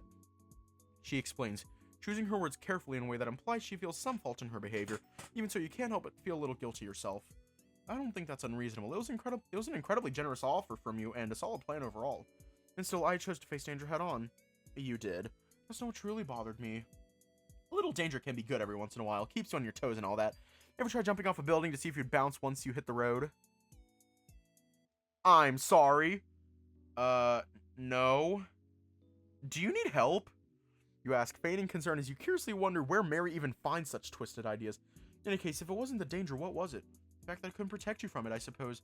Knowledge that I couldn't help you this time. And despite my best intentions, all I can do from now on is watch. Her tone drops with every word, her final comment barely a whisper, though you've no intention of letting her mope like that for long. You've already helped me out a ton. Me standing here tonight is proof enough of that. It's just something I need to take care of myself, for my friend's sake. You tell her, hoping to raise her spirits before thinking of something else that might help even more.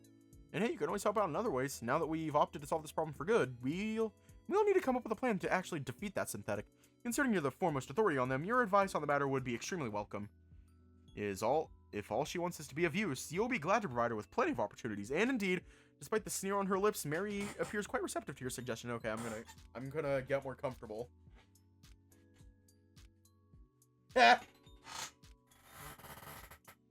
Oh, so after spurning my plan, you want me to help out with yours, and here I thought I was cocky.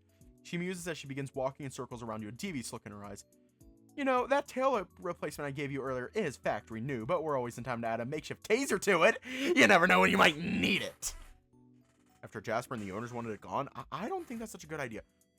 True enough. Besides, after nearly losing their synthetic to it, I assume those mobsters will see it coming. Maybe some new ideas are in order. Like a cannon you could have in your torso. Jet thrusters under your heels. Maybe a laser gun inside your visor. Good lord.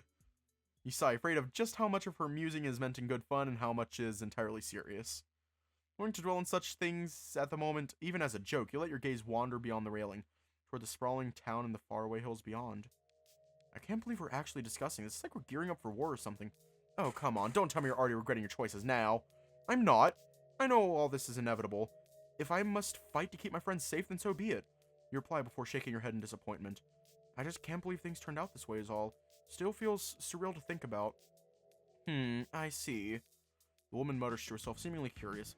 You're still thinking of your friend's tale from this evening, aren't you? Am I really that obvious?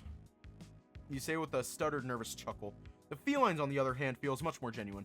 Not obvious, kid. Natural. It's not every day you hear a story as crazy as that. I've been around for more than half a decade. And even I've never stumbled onto something similar. You'd almost be tempted to dismiss it as nonsense were it not for all the evidence we've seen so far. And judging by Daphne's talk earlier, it sounds like plenty of people did. Unsure of how to follow that up, Mary crosses her arms in silence, waiting to hear what you'll say next. Knowing the uneasy silence to last forever, you let out a sigh before continuing from where you left off. I just can't believe those people go that far just to get their money back. Murdering their parents, chasing some kids to the ends of the earth? I think there's a lot of money at stake and all, but is it really worth doing all this? Absolutely. The feline replies without missing a beat, taking the wind right out of your sails. How can you say something like that? Easily. Very easily. Is that a trick question? No, but... Then don't act so surprised, your age is showing. The woman cuts you off with a wide smile on her face, although the longer you stare at it, the less real it looks. Like I've said, I've been around for a while. I've met quite a lot of people over the years and have gotten to know a fair chunk of them. I got to learn what kept driving them, what they aspired to be. Turns out a lot of people are quite similar in that regard. When you boil down their dreams to the bare essentials, most people tell you that all they wish for is a happy, comfortable life. Happy, comfortable life. You ask, genuinely confused. Isn't it that obvious? I mean, who'd want to dream of a life of horror or suffering? No one. Not anymore, at least. But the world used to be full of them, you know. Full of people who wanted nothing less than to change the world. Wanted to write the book that would move a generation or rule a country in a moment of crisis. Or invent a new treatment that would save millions of lives. People who weren't afraid to suffer, even die for the sake of their dreams and ideals. The woman muses somberly as she casts her gaze past the railing, while you look on in uncertain skepticism. And you're saying they're not around anymore? Isn't that a little extreme? I don't know. When's the last you've seen any of them? You mumble awkwardly as you try to come up with a name to present to the scientist. Unfortunately, it's hard to think of anyone you know who could fit that description, aside from Mary, of course. Daphne and Apollo only wish to live normal lives, and Nemarin's dreams, while commendable, are fairly ordinary as they go. Meanwhile, your cousin...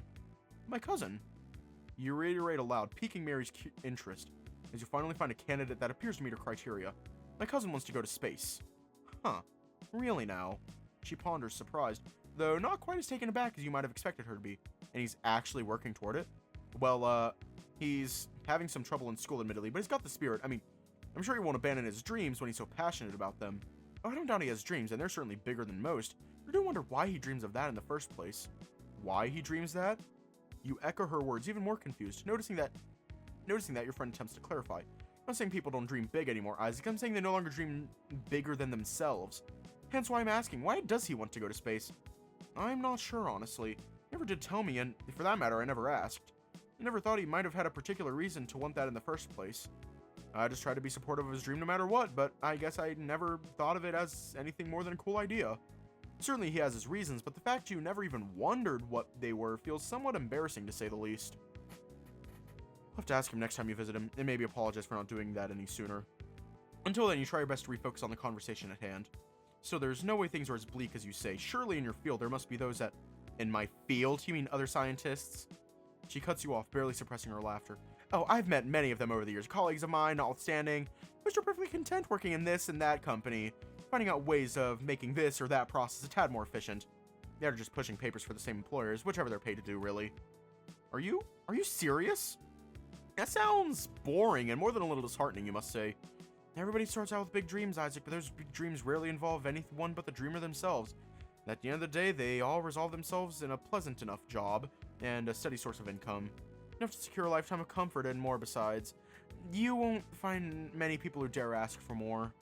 When all you care about is yourself, surely you won't let a few lives stand in your way, will you? Not when your happy, comfortable future's on the line. If it referred only to the men chasing after your friends, you'd have no problem with the feline's explanation, but given everything else you've talked about just now, you can't help but notice its implications. Are you saying everyone is like that? Everyone's a soulless monster? Even me, my friends? What? No! Goodness, no. That'd be a bit much, even for me. I just wanted to... The woman sighs as she shakes her head. clearly disappointed in herself. Seeing this, you let go of your indignation for a moment, if only to understand what's really going on. Are you alright? You've been acting strange all evening. Ha! Straight and to the point, and exactly right to boot. Honestly, all these talks about death and losing people are starting to mess with my head a little. It's tough to keep making sense when all you want is to keep a lid on the topic. Yeah, I can see what you mean. I can't say I handle that topic very well either. I'm sorry, I shouldn't have pushed this topic on you when you're... That's not it. Mary replies meekly, her gaze suddenly failing to withstand your own.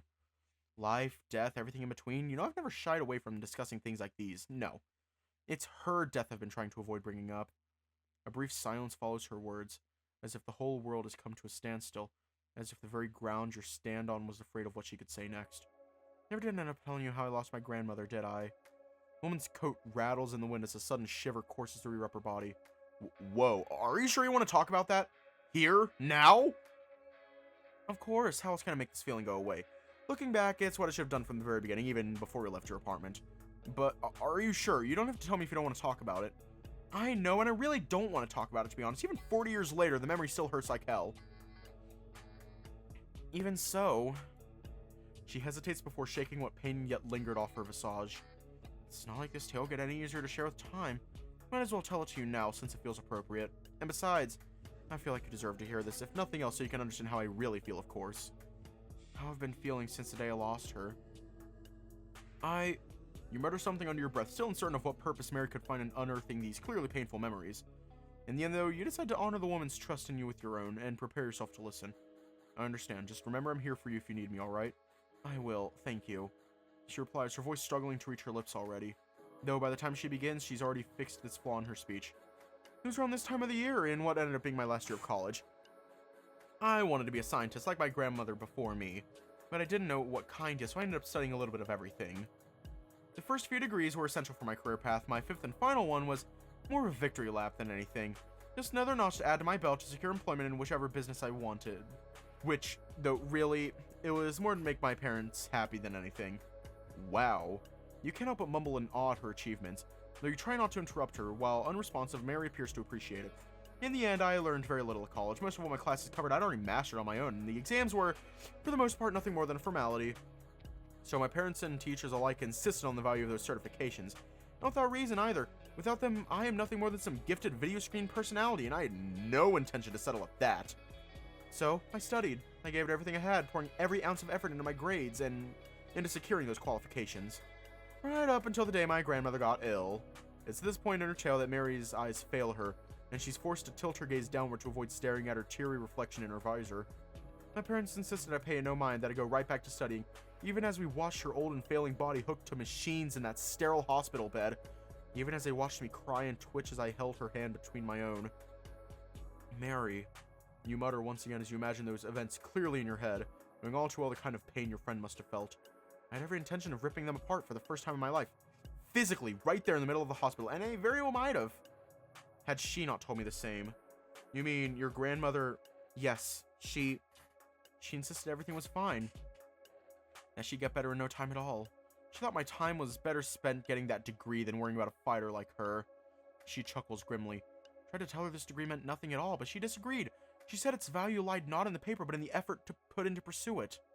She said, whether you like it or not, you started this, you wanted this, and now you have to finish this. For you and for me. Mary needs a moment to muster her breath, made uneven by the sheer speed of her recollection. And so, against my better judgment, I did precisely as they asked. I went back to my dorm, I studied harder and faster than I ever had before. I raced to the finish line so recklessly. Everyone around me thought I was possessed. All the while I pushed my family to the back of my mind, thinking of nothing but achieving my goals. Reasoning that the sooner I finished, the sooner I could finally celebrate with those I held dear. Again, her voice breaks. Her trembling lips fail her. Her teary gaze is pushed ever downward as you embrace for the inevitable words that will follow. I got the news right as I ended my thesis, not a moment sooner or later. The universe's way of flipping me off, I suppose. I rushed to the hospital as fast as I could, but all that greeted me in that room was a corpse. Not a single speck of light on her, no warmth at all. Only the cold and ever-growing emptiness, she whispers as she clutches her chest for dear life, looking as though it could implode at any moment, or perhaps wishing it would, so she could avoid reliving the pain that must be swallowing her whole. What happened next? Her question, spoken just loud enough to reach her, distracts Mary long enough that she can get a hold of herself for a moment. Crying. Lots of crying. Remember how you were during your first weeks of Pandora when you thought your family had turned their backs on you? That's how I felt when I lost the only family that mattered to me.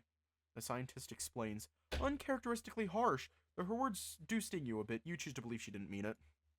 It's difficult to tell who you're hurting, after all, when your eyes are so thoroughly drenched in tears. I saw her next at the funeral inside her casket. Seeing her in that state felt nightmarish. Still couldn't believe it. I still couldn't believe any of this could be happening. Not to her, not to me. I don't remember everything that happened next, only that at some point in the midst of my crying, my father turned toward me and said, "Grow up." She states flatly, almost angrily, as the eyes on your visor grow wider than ever. You're joking, right? These things happen to everyone. Your grandmother wasn't exempt from this. Or did you think she was special? She continues, pretending not to hear you, speaking in a tone so inhumanly cold it threatens to freeze the very fuel in your veins. Death is a fact of life. You better get used to it, because it'll be our turn in that casket someday, and then it'll be yours. That's why we told you to study, to be proactive. That's why we did everything we could to set you on the right path in life, so you can delay that moment for as long as you can. That's what studying is for. That's what working is for. That's what living is all about. Slowly, chillier than ever, Mary concludes her father's speech. The words linger in the air and in your ears, growing increasingly unbearable the longer you ponder on them. You've got to be joking. There's no way your own father could tell you something like that. Oh, come on, Isaac. You really think I could come up with something like that on my own?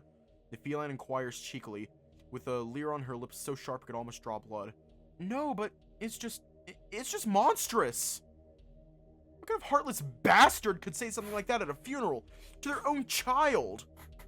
And why doesn't that make you angry? You ask, almost more bewildered by Mary's attitude than by the words she recited just now. Despite your concerns, however, the woman's demeanor remains calm and composed, almost unnaturally so. Because there wouldn't be any point. Because according to my father's logic, there wouldn't. If there's no reason to feel sadness over a dead relative, surely there's no reason to feel anger either. Not toward him or that spineless wench he married. The way I see it, he can rest easy now, knowing he's left the world exactly the way he entered it. Unknown, unneeded, unloved. You take a step back, unnerved, the back of your neck as well as your ears tingling unpleasantly, as if sharp nails were clawing all over them. Who knew so much resentment could fit in such a small container? Despite her earlier claims to not feel anything toward her parents, I'm really sorry, you didn't deserve to hear those words at a time like that. The feline ponders as she leans against the railing, a strange blank expression on her face. I suppose it did sting in the moment and shock me for a while. But as I peered into my grandmother's casket one last time before she was buried, I realized something. That there was some truth to his words after all. Truth? In that load of garbage? It's not garbage. Not exactly. It's just the brain's defense mechanism against mental shutdown. A defense mechanism? You repeat after her, unsure of what she means. Hearing this, she wastes no time trying to explain. Death is a fact of life, and yet no human being is born with the knowledge that they'll die someday. It is something we learn by seeing it happen to other people around us. And so it happens that one day, for one reason or another, we become more acutely aware than ever that we too will perish, or someone else we treasure, in my case. What then? What'll happen to us? What'll happen to the people we love what about everything we did on this earth? What about everything that'll come after? That very moment triggers an avalanche of doubts and anxieties that our mind, limited as they are not equipped to ease, not thoroughly, not satisfyingly. Death is the greatest unknown after all, and there is no greater fear than the fear of the unknown. So how do we deal with this? How do we overcome this great moment of weakness in our lives? Well, you try to follow Mary's query, unsure of whether she truly expects you to, but you quickly realize you're very much out of your depth. The morbid nature of the assignment clearly doesn't help. Seeing the hopeless look on your visor, she decides to provide the answer herself. Personally, I don't think there are many options. When you really look at it, it's just a choice between the two very simple alternatives. You can either bury the thought in the back of your mind, pile everything else on top of it, and pretend death will never touch you the way I did. Or you can accept your fate the way my father did. Rationalize it as best you can. Live out your life with the knowledge, the certainty that your end will come as well. Deny death or accept it, rebuke it in vain, or surrender yourself to it. In that moment in front of the casket, I realized that those were the options, the only options across all of time that anyone has ever had. I have no clue what's left in the update.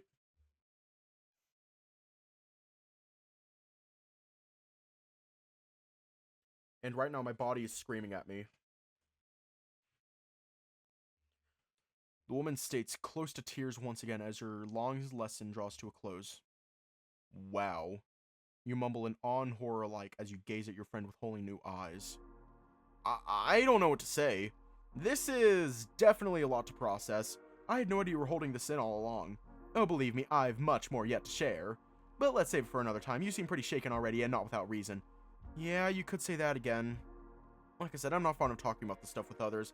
It's not a topic I can handle very well right now. Right, of course. The woman whispers under her breath, her visage suddenly filled with remorse. I'm sorry, truly. I should have listened to your words earlier. I didn't mean for what I said to... You did listen! I also said I'd be here if you needed me, remember? And I am still here, just a little shaky is all, at least for a little while. You tell her with a smile, hoping to be of comfort to your friend, even as your mind is once again swarmed by familiar feelings of dread and regret. It's like you said, it's been a while since you last confronted those dark thoughts of yours, like a gaping abyss you don't dare look into, even as it grew wider and wider behind you. What she said is also worth noting. Ignoring that abyss doesn't make it go away, it only makes you look like a fool as you're slowly swallowed by it. Instead of giving in to your anxieties, you, like you've done one too many times, you decided to take charge of your feelings once again and meet Mary at last on her solitary ground. I understand what you went through. Losing a loved one is always heartbreaking. I can't speak for your grandmother, but I'm sure she is proud of you. You correct yourself at the last moment, at the risk of sounding ridiculous, but your friend seems to understand where you're coming from, even as she fights back the tears welling under her eyes. Welcome back. Ah! Thank you, Isaac. It means a lot to me. Taking a few steps back from the railing and your friend alike, you give the feline a moment to catch her breath as you ponder her beliefs some more on your own. Inevitably, this leads you down familiar paths through your haunting memory, purposefully reliving times in your life you would have once preferred to forget. I guess we're more similar than I thought after all. You think aloud, not even realizing you did until you hear Mary's voice behind you. How so? Well, the way you said you coped with death. I never really thought about it, but I guess that is how I handled it for the longest time as well. Maybe most people too, if you're right about that. You explain as you prepare to share what few sane thoughts you've left with your friend. Ah! Thank you! Ah! You too! My father's death was a tragedy. Even with all of her beliefs keeping her whole, my mom was a wreck, and I was even worse. But even during that horrible time in my life, I never really gave my death much thought. The idea did cross my mind a few times, but I would always forget about it pretty fast. I would always explain it away as just a result of the sadness or the stress piling on me. I mean, I was still a teenager. Teenagers aren't supposed to have those thoughts, not their whole life ahead of them and all. Ha! People still say that kind of stuff. They did when I went to school at least, but yeah. I always assumed I'd need to worry about death when I was, I don't know, 90, 80, 60 at the earliest if I shared my dad's luck. I see, that's not entirely unreasonable. At the very least, it's a sensible rationalization to make at that age. What about more sudden means of death? Like a car accident or the ever-elusive bullet to the head. Did you not worry about those? Well, sudden deaths like those are sudden. I guess I figured that if I was going to die to something stupid like that, I wouldn't have had time to worry about it before it happened. Interesting. Seems like you did give this stuff some thought back then, after all. Not really, no. Looking back, most of this feels obvious, but I don't think I really understood this at the time. Not consciously, anyway. But that changed one day, the day I was first diagnosed with that disease. Uttering that last word is harder than it should be, and your voice ends up cracking against your wishes. Even now that you're synthetic, you can still remember the exact pain you felt that day, when your whole world slowed down to a crawl. But you've come this far and you've no intention of backing away now, and so pained though you may be, you press on. All of a sudden, it was as if death was everywhere I looked.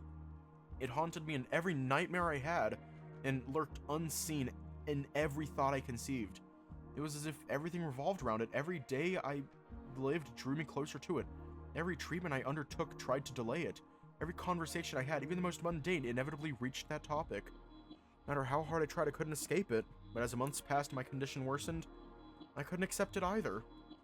I just couldn't. You repeat yourself quieter this time, as a new wave of pain forces you to turn away from your friend momentarily. And so, since I couldn't accept it, I just ran. I ran even once I became bedridden, even though I knew there was no escape, that no matter how deep I hid in my mind, death would always find a way to chase me there. I ran until there was nowhere left to go, and that's when, in the midst of your recollection, Tries to feel a warm hand caress the back of your shoulder. Looking back, you see Mary's encouraging smile beaming at you once again, just like it did on that day. That's when you came to find me. A hint of timidness spreads over the woman's cheeks as she quickly replies, "And what an entrance that was, am I right?" "Oh yeah, how could I forget? You're kind of an ass back then." "Ha! Am I not still?" "I'd like to think your edges have softened a bit since then. Maybe I've grown more used to them is all. Either way, I'm really glad we met that day. I know I've probably said it already, but I mean it. Even if it turns out Isaac didn't survive the transition, he gave him hope. Hope in a future he all but gave up on. And though my memories of those final moments are still a little foggy, I'd like to think that in the end he died happy. Ready to usher in whichever life came next for him, I guess." The scientist listens intently to your words, a smile on her face despite the clear sadness in her eyes. "You know I'm not a fan of these sorts of hypotheticals, but I'm really glad to hear you say that, Isaac. I just wish I could have done more for you, beside the transition. Something that could have helped you avoid it altogether. Maybe there is a way to defeat cancer no one has discovered yet, but even if there was, it's just like you said, that day in the hospital, in the end, all living beings die someday. Such a treatment could have helped me survive for a while, but not forever. One day I would have had to experience the same pains again, confront the same fears, and reach the same conclusions." You say quieter and quieter as your voice trails off into the darkness. What started as an innocent attempt to cheer up your friend quickly devolved into the total opposite. It's as if every bit of strength you left to confront the topic has been thoroughly exhausted. What a sad end for the night. It seems you were too weak to delve any deeper into your mind. After all, and after showing such bravado earlier today, too. I guess there's nothing to be done. It's been a pretty rough night after all. Maybe we should call it quits for now before I end up... So you get it. You really do get it. Mary mumbles to herself, barely audible to your ears as she steps closer to the railing. Her steps are slow, measured. Her demeanor wholly unlike her usual, though that's not saying much given everything what happened tonight. Even so, you can't shake away a certain feeling of wrongness emanating from her, especially once you hear her voice again.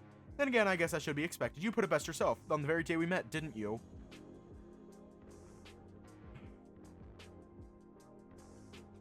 Mary stands near the railing once again, the pitch black of night above her and the city you grew up in just beyond. A sight you've seen once before tonight, but that look in her eyes right now, that takes you way further back. To the day where everything started, or ended, one should say. A day that is clear in your mind, as it is in hers. Life is unfair. Deep down inside their heart, everybody knows this. They all see the darkness looming at the end of their path. They all feel the dread surging forth every time they stare it in the face. And yet still most refuse to confront their doom until it's too late. Even though our entire life is shaped by it, compressed by it, defined by it, dominated by it. It's as if she's possessed or stuck in some sort of trance. Her eyes face forward, yet it's as if she's somehow gazing past you, past the building, past the city, past even the sky. When you really look at it, that's all we truly have in common. Me, you, your friends, even those mobsters, my colleagues at Pandora, those dumbasses at the FBI. Every human being that has ever lived on this earth, and every human being that ever will. We all share this one common fear, this one common fate, this one common enemy. The true enemy of mankind, of every living being in the universe. Death is the source of all our problems. Can you imagine it, a world without death? Where everyone can tackle their life at their own pace, without needing to race against an arbitrary clock. Where everyone is finally free to do what they want to do, instead of wasting their days doing the same things over and over again, just because they have to. Where human beings are the true masters of their existence, not the other way around. Does that not sound appealing to you? Is that the kind of world we deserve to live in? When I bid my grandmother goodbye that day, for the last time in my life, I decided that's the kind of world I wanted. That we all want, whether we realize it or not. But deciding that was not good enough. Daydreaming alone wouldn't have led me to that kind of paradise. Only action would. After all, it's not like I have a choice. Many before me likely dreamt of such a world, but no one ever tried to make it a reality. No one ever dared to. And if I had to guess, no one ever will again. So it has to be me. I have to succeed. I must. And I know that it's possible because of you. You and all the others who support me. You, the result of 40 years of work, of planning, of sacrifice made of steel and flesh and soul. You are not the first to become a synthetic, and I refuse to let you be the last. Because it's not about saving a life or 100 or 100,000 or billion. It's about saving all of them. Every last one of them. Because no one deserves to go through what we did. And soon, thanks to our sacrifices, no one ever will again. Just one more month of waiting, one more month of work, and all of this could be in our grasp. This dream, this vision of mine, it needn't be mine alone, it could be ours. She chuckles. If it isn't already, of course. Slowly, delicately, the woman extends a hand towards you as if inviting you to take it. You'll share this dream with me, won't you, Isaac? Her gaze refocuses onto you, as if suddenly expecting an answer, but no such thing comes from you. As your eyes are drawn upward toward what used to be the starry sky, only a question bursts out of your lips. What the hell is that? You shout as you quickly back away, only to stumble and fall butt first onto the ground. What's what? You and Mary shout back, agitated as you try to best regain your bearings. Stuttering, you turn your gaze upward once more toward the sky, but whatever used to be there has long since vanished. Whatever indeed. Even now the words to describe what it is to you saw elude you. But the memory is too striking to ignore, and so you keep staring at the sky as if expecting that baffling sight to return until you hear Mary's footsteps closing in on you. With a look of unimaginable worry in her eyes, she crouches down next to you before addressing you once again. Are you alright? You don't look so good. I think so, yeah. You reply almost automatically. I just thought I saw something, I guess, but it was probably my imagination. Or perhaps some sort of hallucination, even though it felt too real to be dismissed as such so quickly. But you clearly spent too much time trying to make sense of the nonsensical. The concern in Mary's eyes is only growing bigger, and so far you've done very little to address it. I'm really sorry for making you worry. You were making such a fascinating speech, I didn't want to interrupt you. A speech? Interrupt me? Woman inquires, seemingly surprised. Then she makes as if to swallow, only for the act to sprinkle some pain into her visage. She doesn't appear to like that. God, my throat is as dry as bone. Have I really been rambling for that long? It's been a while for sure. You answer, not thinking twice about your words. Still too shocked to value politeness over straightforwardness. Ugh. With a slow, tired motion, the feline steadily rises to her feet, followed soon after by yourself. Can't even recall what the last thing you said was. What was I even thinking? I must look like some kind of lunatic to you now. Okay, bye, Amethyst. Ah! No, not at all. You don't have to say that. Like I said, I was really enjoying hearing you talk. You raised some really interesting points. Perhaps a little too interesting at times. You briefly shudder before addressing the scientist once more. That said, could we continue this discussion another time? I don't mean to chase you away, but it's been getting pretty late and I'm sure I can hold on much longer. Some synthetic I am. You mutter to yourself, ashamed of your excuses, even if they're not far from the truth. Fortunately, Mary's reply is quite understanding despite everything. Of course. To be honest, I'm starting to feel a bit sleepy myself, and... She looks at her tablet and her eyes grow wide as soccer balls. Oh dear, that is extremely late. I better go book some private transport right away before I'm basically stranded here. Right, you even got work tomorrow, don't you? Yep, and after a speech like that, I can't exactly afford to skip on it either. She chuckles under her breath, but only the nervousness comes through, and then the regret. I'd hate to ditch you without warning, though. Maybe I could accompany you to your room. That won't be necessary. I think I'll stay here for a little while longer. Look, some more to the stars and all that. You reassure her, half-truthful once again. Though in her wariness, the scientist appears to miss it in your gaze. Well, alright then. On a night like this, I suppose that makes sense. In that case, I suppose these way part ways. Although I hope not for long. I'd hate for this to be the last conversation we have for a while. I'll do what I can to schedule some more time with you soon if I can find it. I certainly wouldn't be opposed to it, but please don't skimp out on your work for my sake, alright? Oh, come on, Isaac, you really think I'll do something like that? Mary smiles at you once again, already trying to regain some of her familiar positivity before heading off to the exit. Now get some rest, I'll be around if you need me. Your cheery words echo behind her, she disappears through the door.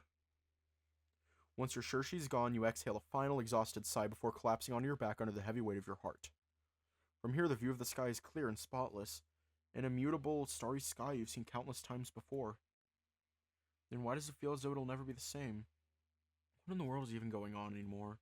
You whisper to yourself, closer than ever to what feels like madness, while your sight quickly blackens and your senses start to fail you.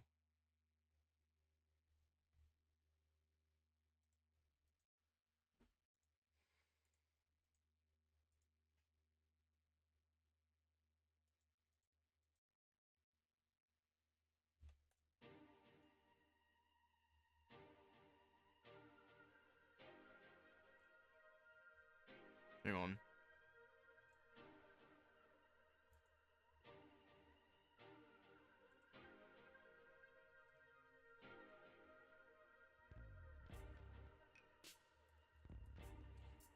Okay.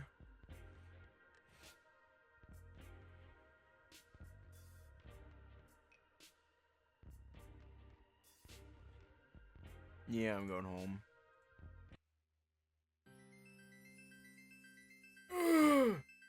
That was a lot.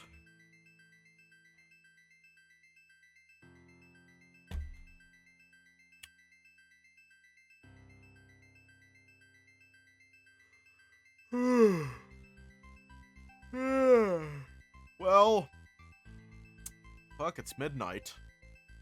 Stay safe, have a good night, and I will see you all tomorrow. Or later, I don't know anymore.